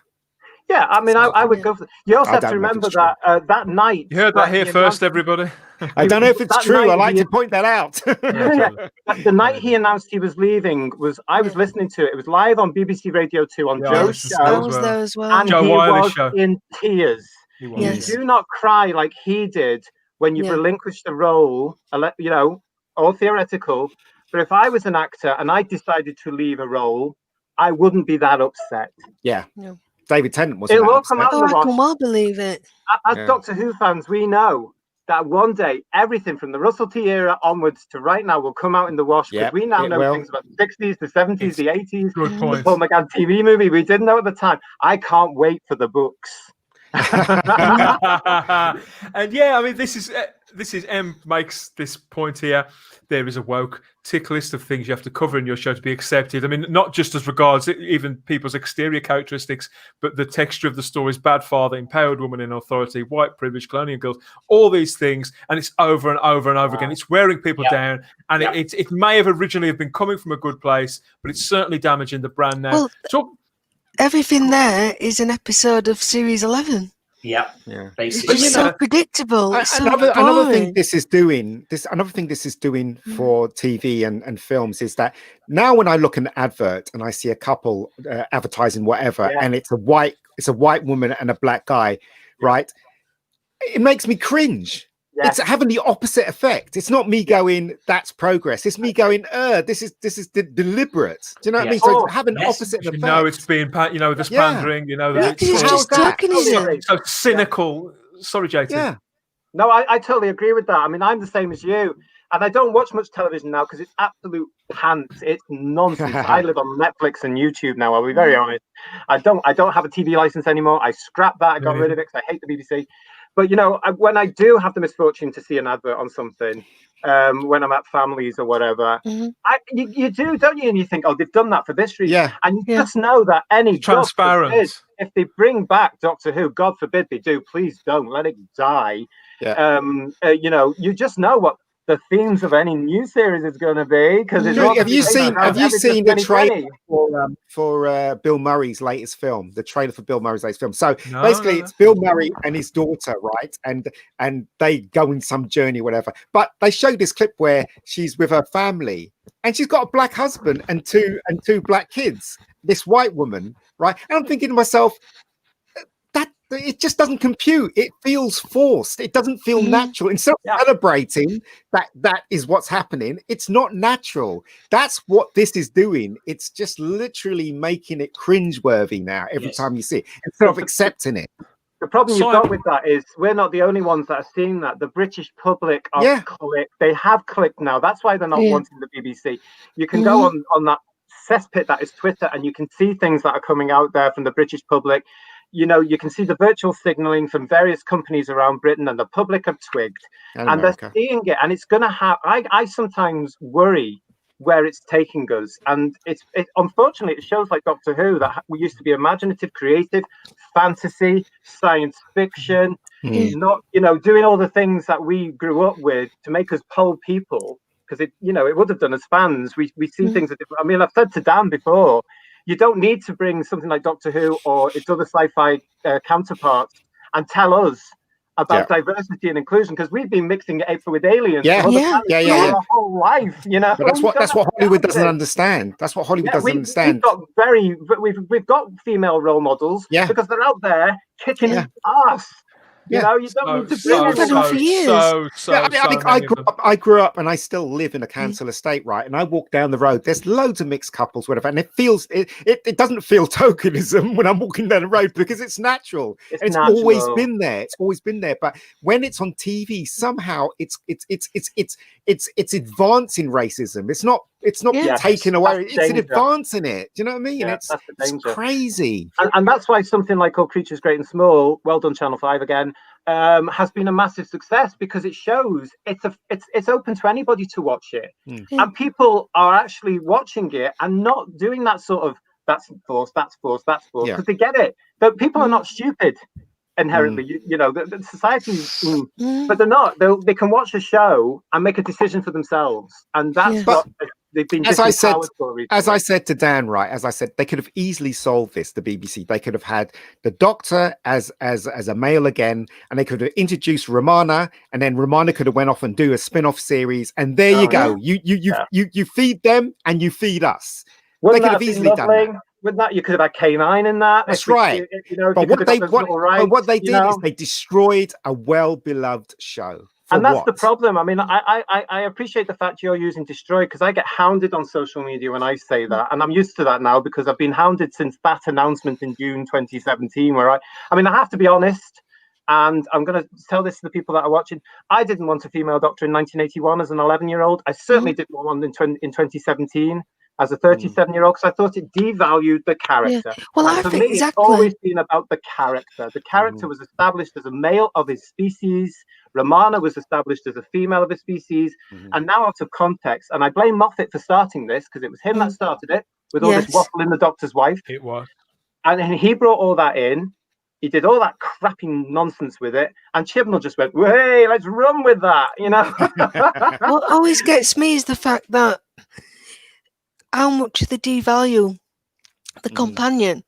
The companion is just as important as the Doctor. You know, that's your base, that's your your touchstone. But also, unless you're Bradley Walsh allegedly, and I couldn't say anything because I have to be honest, I have not watched the Whittaker series or the Chibnall series because I just won't buy into it. It's not Doctor Who for me. I was forced by a friend of mine to watch one with a frog, and I was like, "What the?" Oh God! Don't. I'm still having PTSD from that. I mean, imagine Tom, the Fourth Doctor and Sarah Jane. To me, the Doctor and the companion are equals. Yeah, they're on the set, and obviously, the Doctor's an alien. He may have got higher intelligence, he's obviously more worldly, but the point of the companion was that humanity and that clash between morals, and then the companion taught the Doctor things as well. It was a very symbiotic relationship, if you will. It was, and to me that's completely been destroyed because it feels like all they're doing now is insulting the wonderful companions that came before. Well, they're insulting the legacy of the entire show as far as I'm concerned. And Starry, you've hit the nail on the head there. I understand why Russell brought in a certain element with Rose and the Doctor. I understand that because we had to get the not we into the show, and by God it worked. It worked. It was huge. Abundance, however, continuing that has led to all this activity we've got now where people are demanding the Doctor has a same-sex relationship with her assistant. I hate saying all this sort of stuff, but it's just nonsense now. And the classic stuff, the proper stuff, I mean, look at the Doctor and Donna. That for me was the strongest relationship in this version of Doctor Who, of what we call New Who. I hate all that sort of stuff, but they got it right. Catherine got the part right. David got the relationship right. The writers got the part right. Russell got that right, saying, right, we'll cut out all the romance crap now. And we've got two best buddies through time and space. And that, for me, reminded me very much of Liz, God love her, and Tom. I think a lot of people say that, and that's a fundamental sort of balance to the show, dynamic to the show. It's what works best. I think J&T said at one point that he had to find that out himself the hard way. Oh, very much the hard way. The damage done to the foundations of the show, and the damage done to the brand is incalculable. I'd like to take a sideward step now, everybody, because there's something that I did want to share with you all, and it is this: we've had this brand new announcement today because we are in the very, very midst. We are in the midst. I think he knows where I'm going. We are in the midst of a publishing extravaganza, courtesy of BBC Studios, called Time Lord Victorious. And now, Time Lord, not as victorious as they wanted it to be. Let's rename it. I've followed this a little bit, and our good friend the Rabbi, he's been following it beat by beat. Bless Why his are heart. they using Time Lord in the Rabbis- title when they're not when the Doctor's not Time Lord? Yeah. The Rabbi. I'll put a link in the description to the Rabbi's various videos talking about the different components of it. But this announcement today really did surprise me on a couple of different levels, and I wondered whether you guys had seen it. We're all sat here waiting for the news of the Blu-ray range, the classic Blu-ray range. And then look what appeared this morning, a brand new Blu-ray set, but not the one you're expecting. We've got the Time Lord Victorious Doctor Who Blu-ray set. And I'm so excited. Anybody who hasn't seen this news this morning, this is what it is. It's out on the 9th of November. So just before the anniversary. And you think, well, how is this possible? What do they mean? Time Lord Victorious, Blu-ray, Road to the Dark Times. What? Well, this is how they're selling this one. This is the blurb. To be fair, they've got the title right. It should be called the Chibnall Era Road to the Doctor. This is what the blurb says. The Dark Times, a universe where death is still finding its feet. A universe where terrible races are born into eternal battle, where the great vampires rage across the skies, where the Rachnos devour worlds, where gods play games with the future. A universe before even the Time Lords. I'm trying my bloody best. A history that is forbidden to enter. The ultimate battleground between the Dalek Empire and the Time Lord Victorious. Welcome to the Dark Times. I'm no wiser either. It sounds like something. Apparently, James Goss is a great writer. Apparently, he wrote all this and he's put this together and he's signing off on this. I still don't know what he's talking about. It's a set of it's a DVD set, a 7-disc story, and what they've done, the 7 stories that they've put into this box set. Here we are. This is which ones they've chosen. It's a repeat season, Dan. It's a repeat season. So they're going with live action. Well, they're going with Planet of the Daleks. This is it's an assortment of stories. So they've put in Planet of the Daleks, Genesis of the Daleks, the Deadly Assassin, State of Decay, The Curse of Fenric, The Runaway Bride, and that was the one that got me. And the Waters of Mars. It includes, as well as all that goodness, it includes a bonus booklet. Heaven knows. So, yes. So these are the stories. These are the stories that they've clumbled together under this banner to try and sell to people. Again, there's no recommended retail price on this. So it's a cash grab.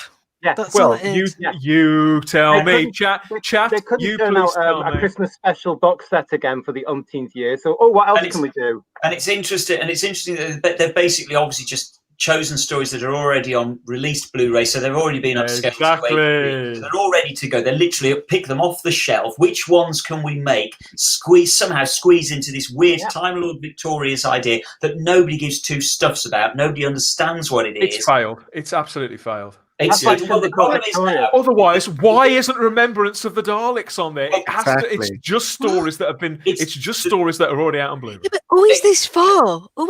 Most people will already have these stories. I'll tell you who. I'll tell you who it's for, Sarah. I'll tell you who it's for. Mugs. But hold on, guys. Hold on.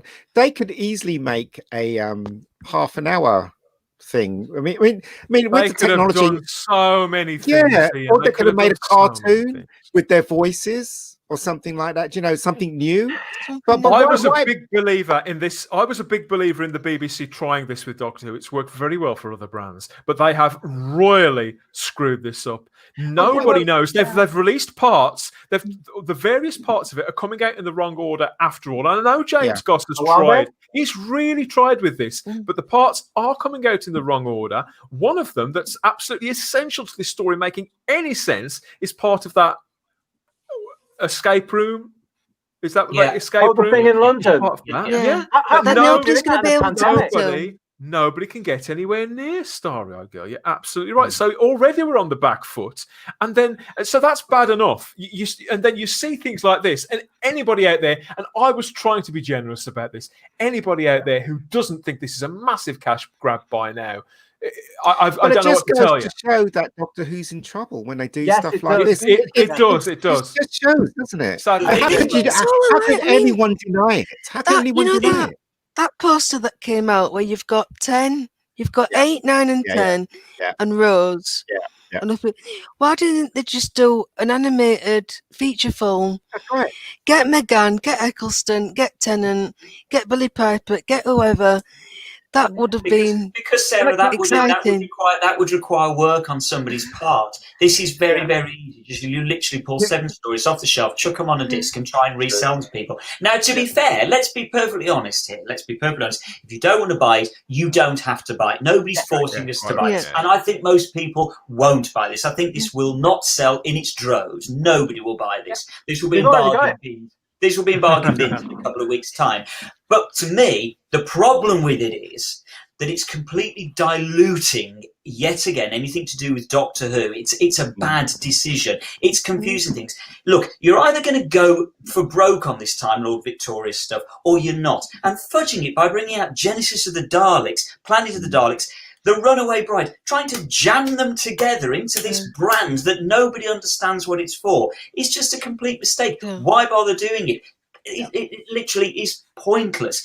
What you actually need to do is come up with some sort of coherence with this Time Lord Victorious stuff. Decide what you're trying to do. And for goodness sakes, just do it and explain to us why we should be buying into it. Because I'm a lifelong Doctor Who fan. I've been for years.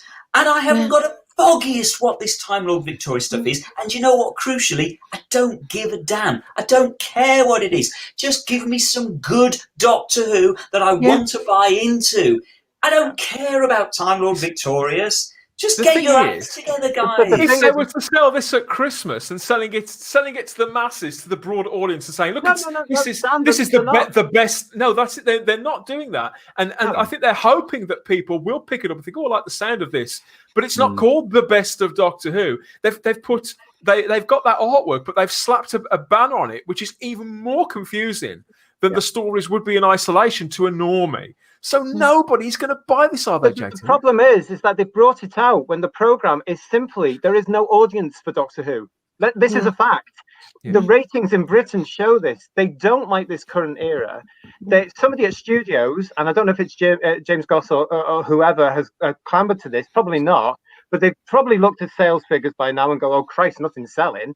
What do we do?" I mean, for me, this was, and we know because we've all seen each other on the Facebook and Type 40 the pages, on and we comment all the time. But for me, it was a really sort of exercise to say, "Oh, see that lot of fans that we alienated? They're the ones who actually with the money. Should we get them back? Should we get them back? How do we get them back?"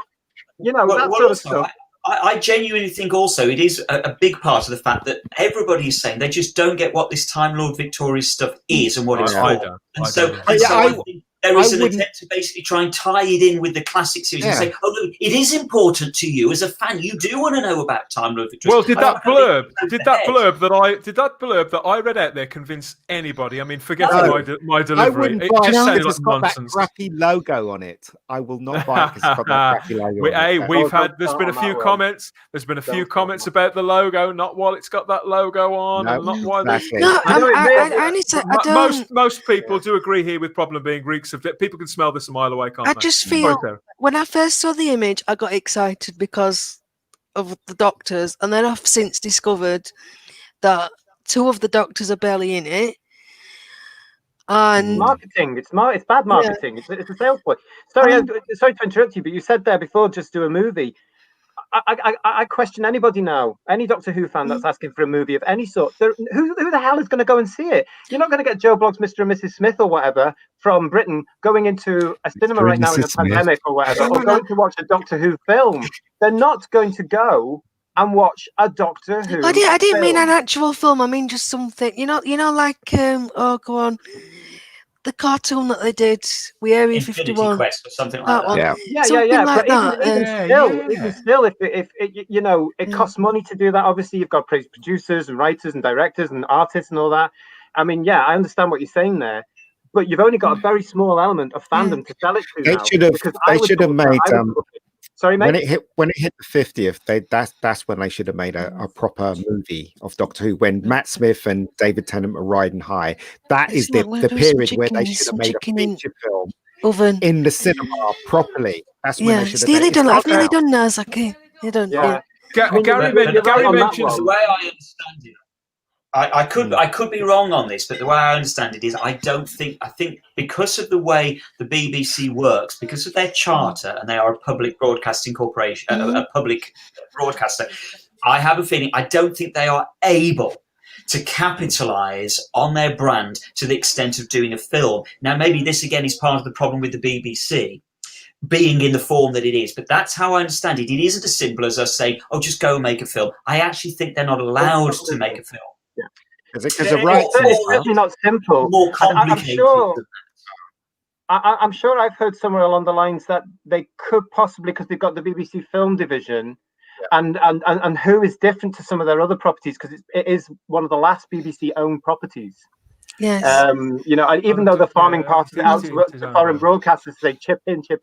I'm sure there was somewhere where somebody was saying years ago, it could possibly happen.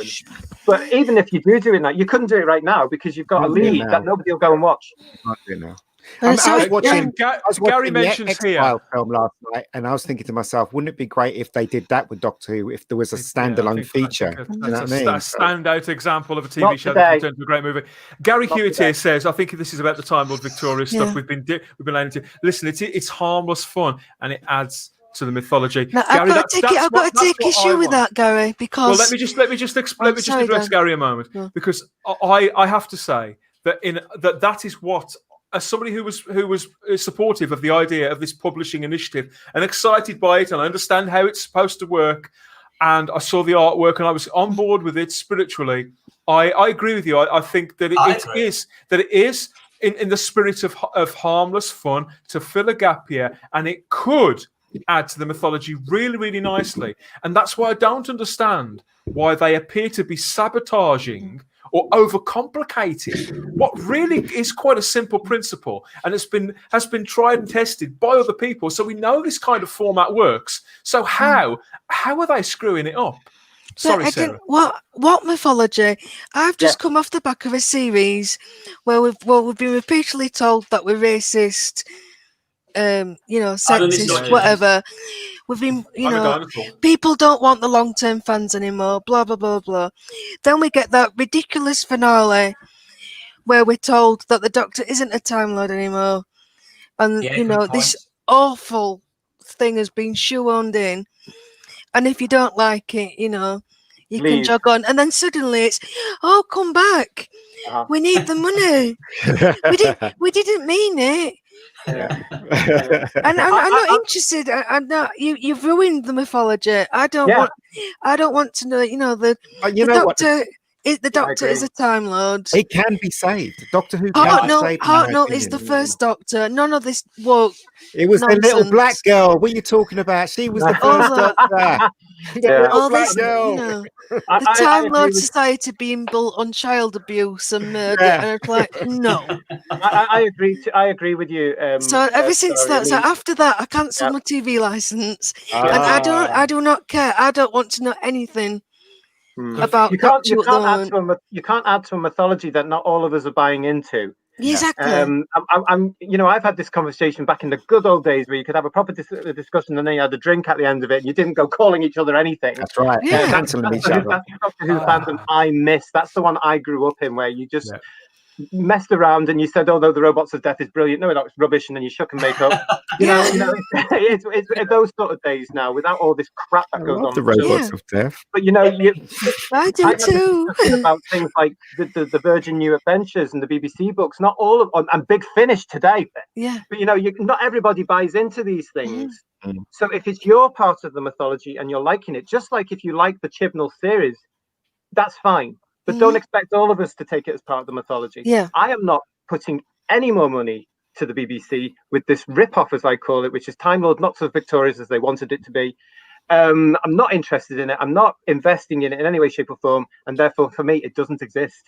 Well, with me, that's the beauty of these things, though. We can choose to buy into it if we wish, though, isn't it? Yeah, but as I said, today, harmless. But don't expect everybody else to, and don't dictate to them what is the property. Like for me, the Chibnall era does not exist. As far as I'm concerned, the Doctor is stuck in the South Pole, beginning a regeneration, and one day he may come back. He may come back from that. Look, as I said to Dan a couple of weeks ago, right, when Chibnall did the first episode of the woman that fell in shit, basically, it wasn't Doctor Who. You can tell because it didn't start off with the Doctor Who logo and theme song as every one of them. It didn't. It did not. Why? It did not. Nobody That's knows. what I'm saying. It didn't feel like when I was watching that episode, it didn't feel like Doctor Who. It didn't have the TARDIS. We didn't have a Doctor. We didn't have the beginning bit with the dan. Nothing. It was a complete and utter crap, and it was just sci-fi. It wasn't Doctor Who, and that was the sign. Exactly, and that was the sign, wasn't it?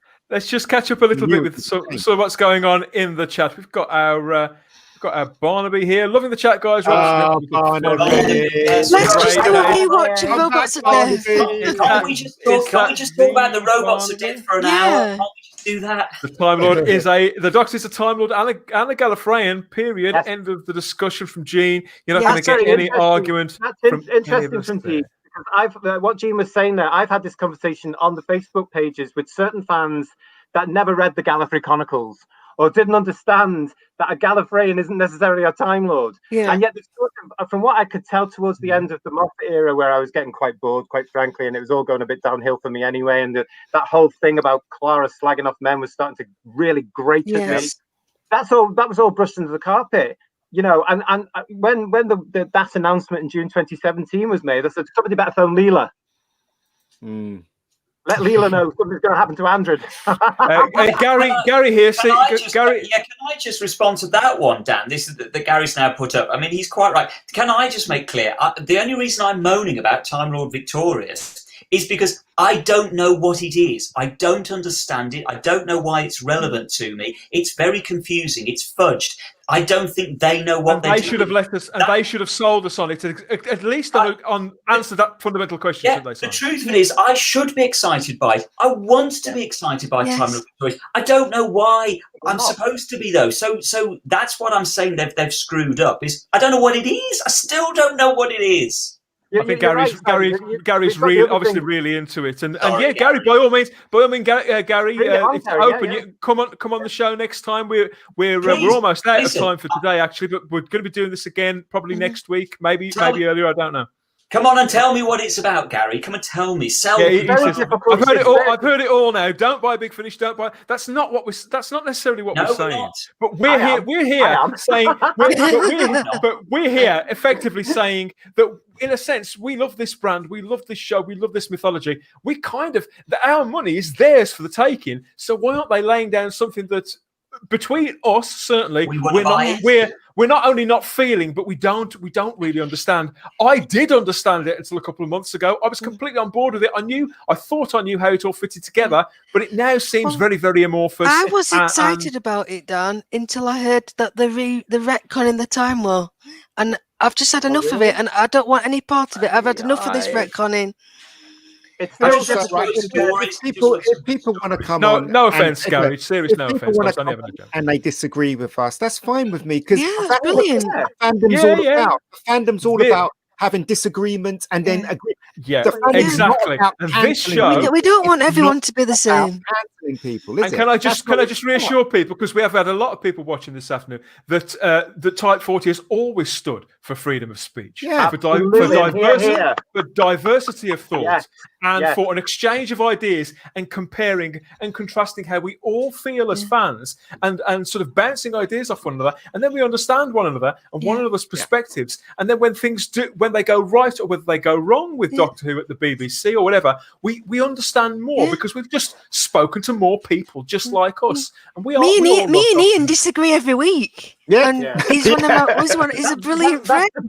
That's the beauty of being a fan, and you know, you're from my background here. You're only seeing a small part of what this room is like, you know. And I've been collecting since I was 3 or 4, and that was 1973, right? Okay, so it's a long time. At the time of what Simon was saying there, it is very difficult to show love and passion for a show that you have fallen out of love with. And I certainly have. And that started towards Moffat's End of the Reign, where I started to get a little bit bored. I was there purely for Capaldi. And then when that announcement happened in June 17, I switched off. I stopped buying the magazine. At the 40th year, I stopped buying the magazine.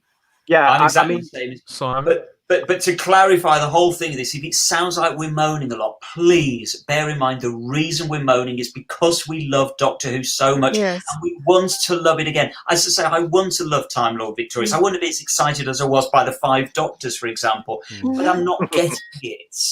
But also, sorry to interrupt you there a moment, Ian. Let's just remind people out there, because I'm terrible at this, and I ought to learn from the rabbi, my good friend the rabbi. But yes, please like the video. If you've been watching it for all this time, like the video, subscribe to the channel, tell people what you've heard and where you've heard it. If you've enjoyed yourself, if it's been a bit of a laugh, please, subscribe to the channel, hit the notifications. And Mr. Brown says you should get Gary B. Gary B has been on the channel. On the show. We had a brilliant time. We'll maybe get him back at a later date. Gary Hewitt says, luckily, I still love Doctor Who. So do we, mate. We're all on the same. We're on the same console together. Doctor Who. One of the first conversations I ever had with Simon, and Simon will remember this, we had a big disagreement about the music, because I'm a staunch Murray Gold. And and then we ended up being we love you too, Gary. We love you too. Yeah. but that's the thing about the fandom. But this is the thing about the fandom. The fandom, right? The proper fandom is people that can talk about things they disagree on and agree to disagree. That's what real fandom is all about. It's not about cancelling people. It never was.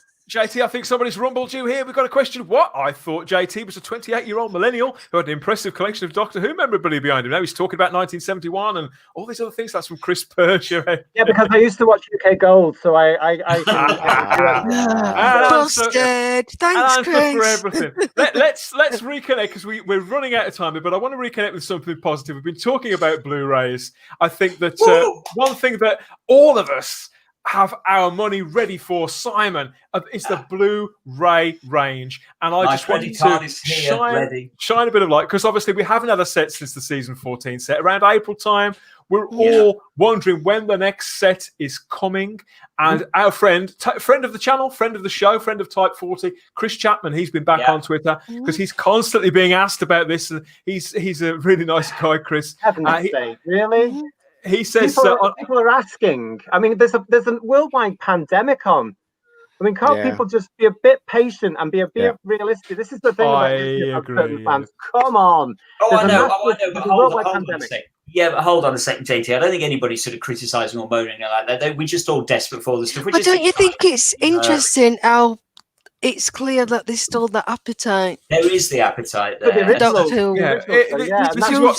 And Chris has volunteered this information of his own free will this time. Some exciting weeks ahead for the Hooray range. Fingers crossed it all goes according to plan. They haven't mucked around with it. We've had several messages from Mark Ayres as well. And he says, I would like to not compromise. Some people on message boards say just Zoom call everyone. I'd rather not.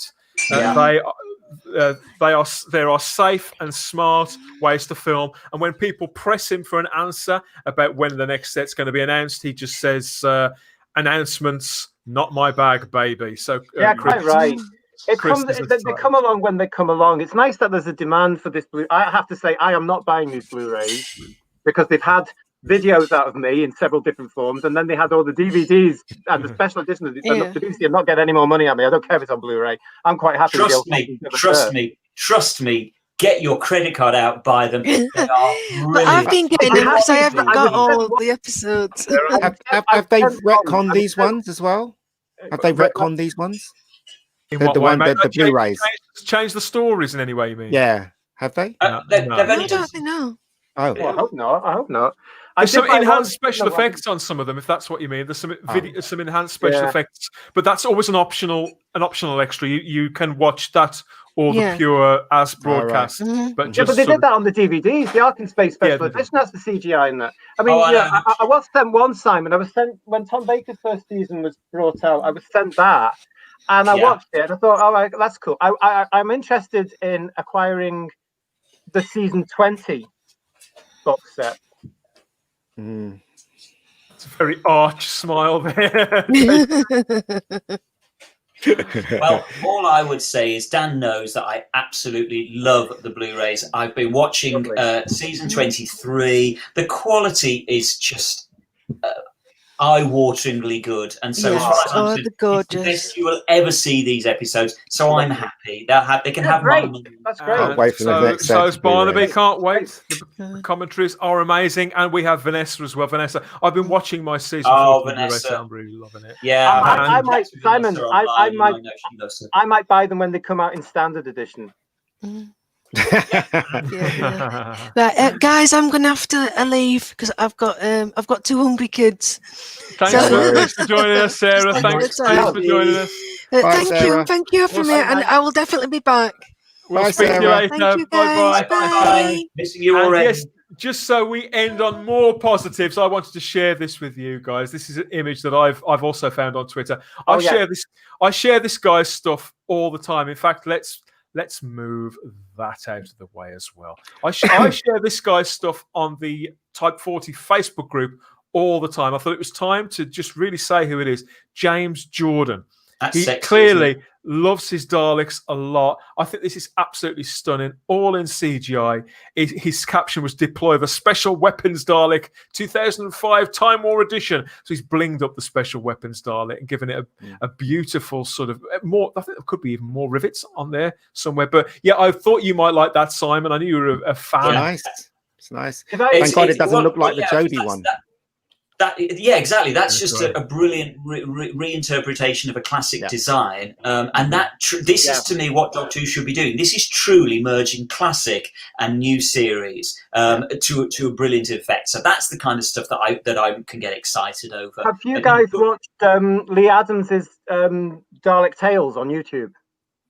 Yes, I did when they were first out, and you sent me the links again recently. I put a link onto one of the space books. But Lee's work with the CGI, with the stories, and the first series was Dalek Tales. He's done a subsequent series since then, but that shows you what it could be as well, because there was some lovely little. As a fan, you get those little goosebumps. You say, "Oh gosh, that's been there, that's been there." I love that sort of stuff. So it just goes to show we can still get excited about Doctor Who. I think we should watch those and review those for a future type over 40 or a podcast or whatever. Because it's good stuff. Considering there's some sort of Dalek thing coming up, I believe, as part of the Time Lord not as victorious as they wanted it to be. I don't know. It'd be interesting. Look at Lee's stuff and the stuff there, because direct comparison. Wonderful stuff, lovely stuff. Well done, Lee. Big fan. Yes, the whole thing to do. I mean, on Twitter, I find it's a very, very sort of creative platform for everything that it's got. Its bad sides. There are people like James. I don't know how often he puts out designs, but it's quite regularly. And yes, I mean, this is how I feel about it, Gary. Oh wow. And the Dalek police. But remember, yes, it is a little bit like when we were talking about Run the Show. When we were on Run the Show, and I was saying, the Daleks need to be redesigned, but not lose the flavour of the Daleks. If I was showrunner, that's what I would do. That's what I mean. That design keeps within the realm of the Dalek, but it's different. It looks different, and that's what I meant. Get rid of the bronze. I don't like the bronze. I'm tired of the bronze now. For me personally, I think that if it was in gunmetal grey, would be utterly. That's a Dalek to me, Simon. Nice. That's a Dalek to me. The Genesis sort of look. Exactly. Lovely. I agree with you on that. In the shadow. Grey would be Yeah, lovely. They did. Gary Hughes says great special weapons Dalek. Why don't the BBC employ fans? Well, to be fair to them, they have employed quite a lot of fans. But Chris, they won't be of certain criteria. Chris Chibnall's already a fan. Stephen Moffat's a fan.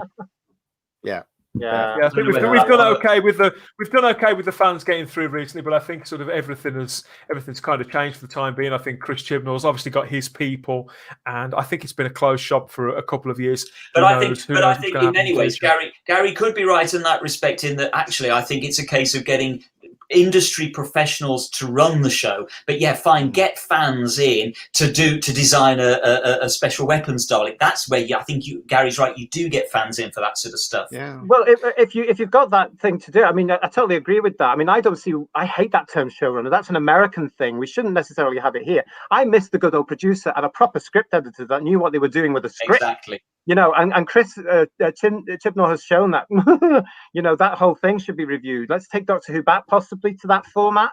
But certainly also, again, it takes us back to that point. The danger is, and I don't think I made it earlier, that in my view, looking at it, again, with the decisions Chris Chibnall was making, he knew what was going to happen, and he did it deliberately. He knew that he would split the family. He knew that. Well, why would you want to do that, though? If you want your show to be a success, why would you want to do that? It makes no sense.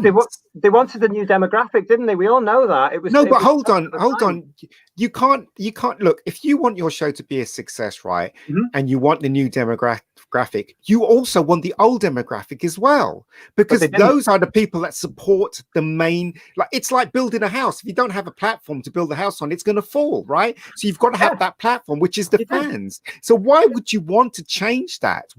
Because it just, that's like that. Everything will fall if you do it that way. It makes no sense. Exactly. We're becoming negative again. Let's stay positive. I think that I think we could be answering that question for another 2 hours, but I think for now, I think we have to draw a line there, and we'll almost certainly come back to most of these topics at some point in the future. As you can gather, things are changing on the channel, on the Spacebook channel, as we figure out what conversations people enjoy hearing, what you stick around for, what you're liking for, what and how the subscribers feel about it. Please, like and subscribe to the channel. Share this video along if you've enjoyed it. If you've enjoyed this conversation, the cut and the thrust. If you want dinosaurs and Daleks and JT and his secret location, wherever that may be, and Ian with his cap collection. Thank you. We've got we've got so many comments here. Yes, I mean we couldn't agree more. It's great meeting you, JT. Thank you, and you guys. It's lovely to see you, because I'm usually typing and answering you and stuff like that. It's so great to have people on. I just want to quickly mention that although we are presently on a break, Type 40 is coming back. We are recording season 3 already. You can catch up with the first 65 episodes of Type 40. Oh, for heaven's sake, this is one hell of a plug. Over on Apple Podcast, Spotify, he's like a rash. He's everywhere. Look at this, viewers. iHeartRadio, Podbean. Yes, it's. I was going to say something rude then. No, keep it PG. Keep it PG, Hadley. Yes. So, if you do want to hear more, the links are always in the description. 65 episodes of conversation.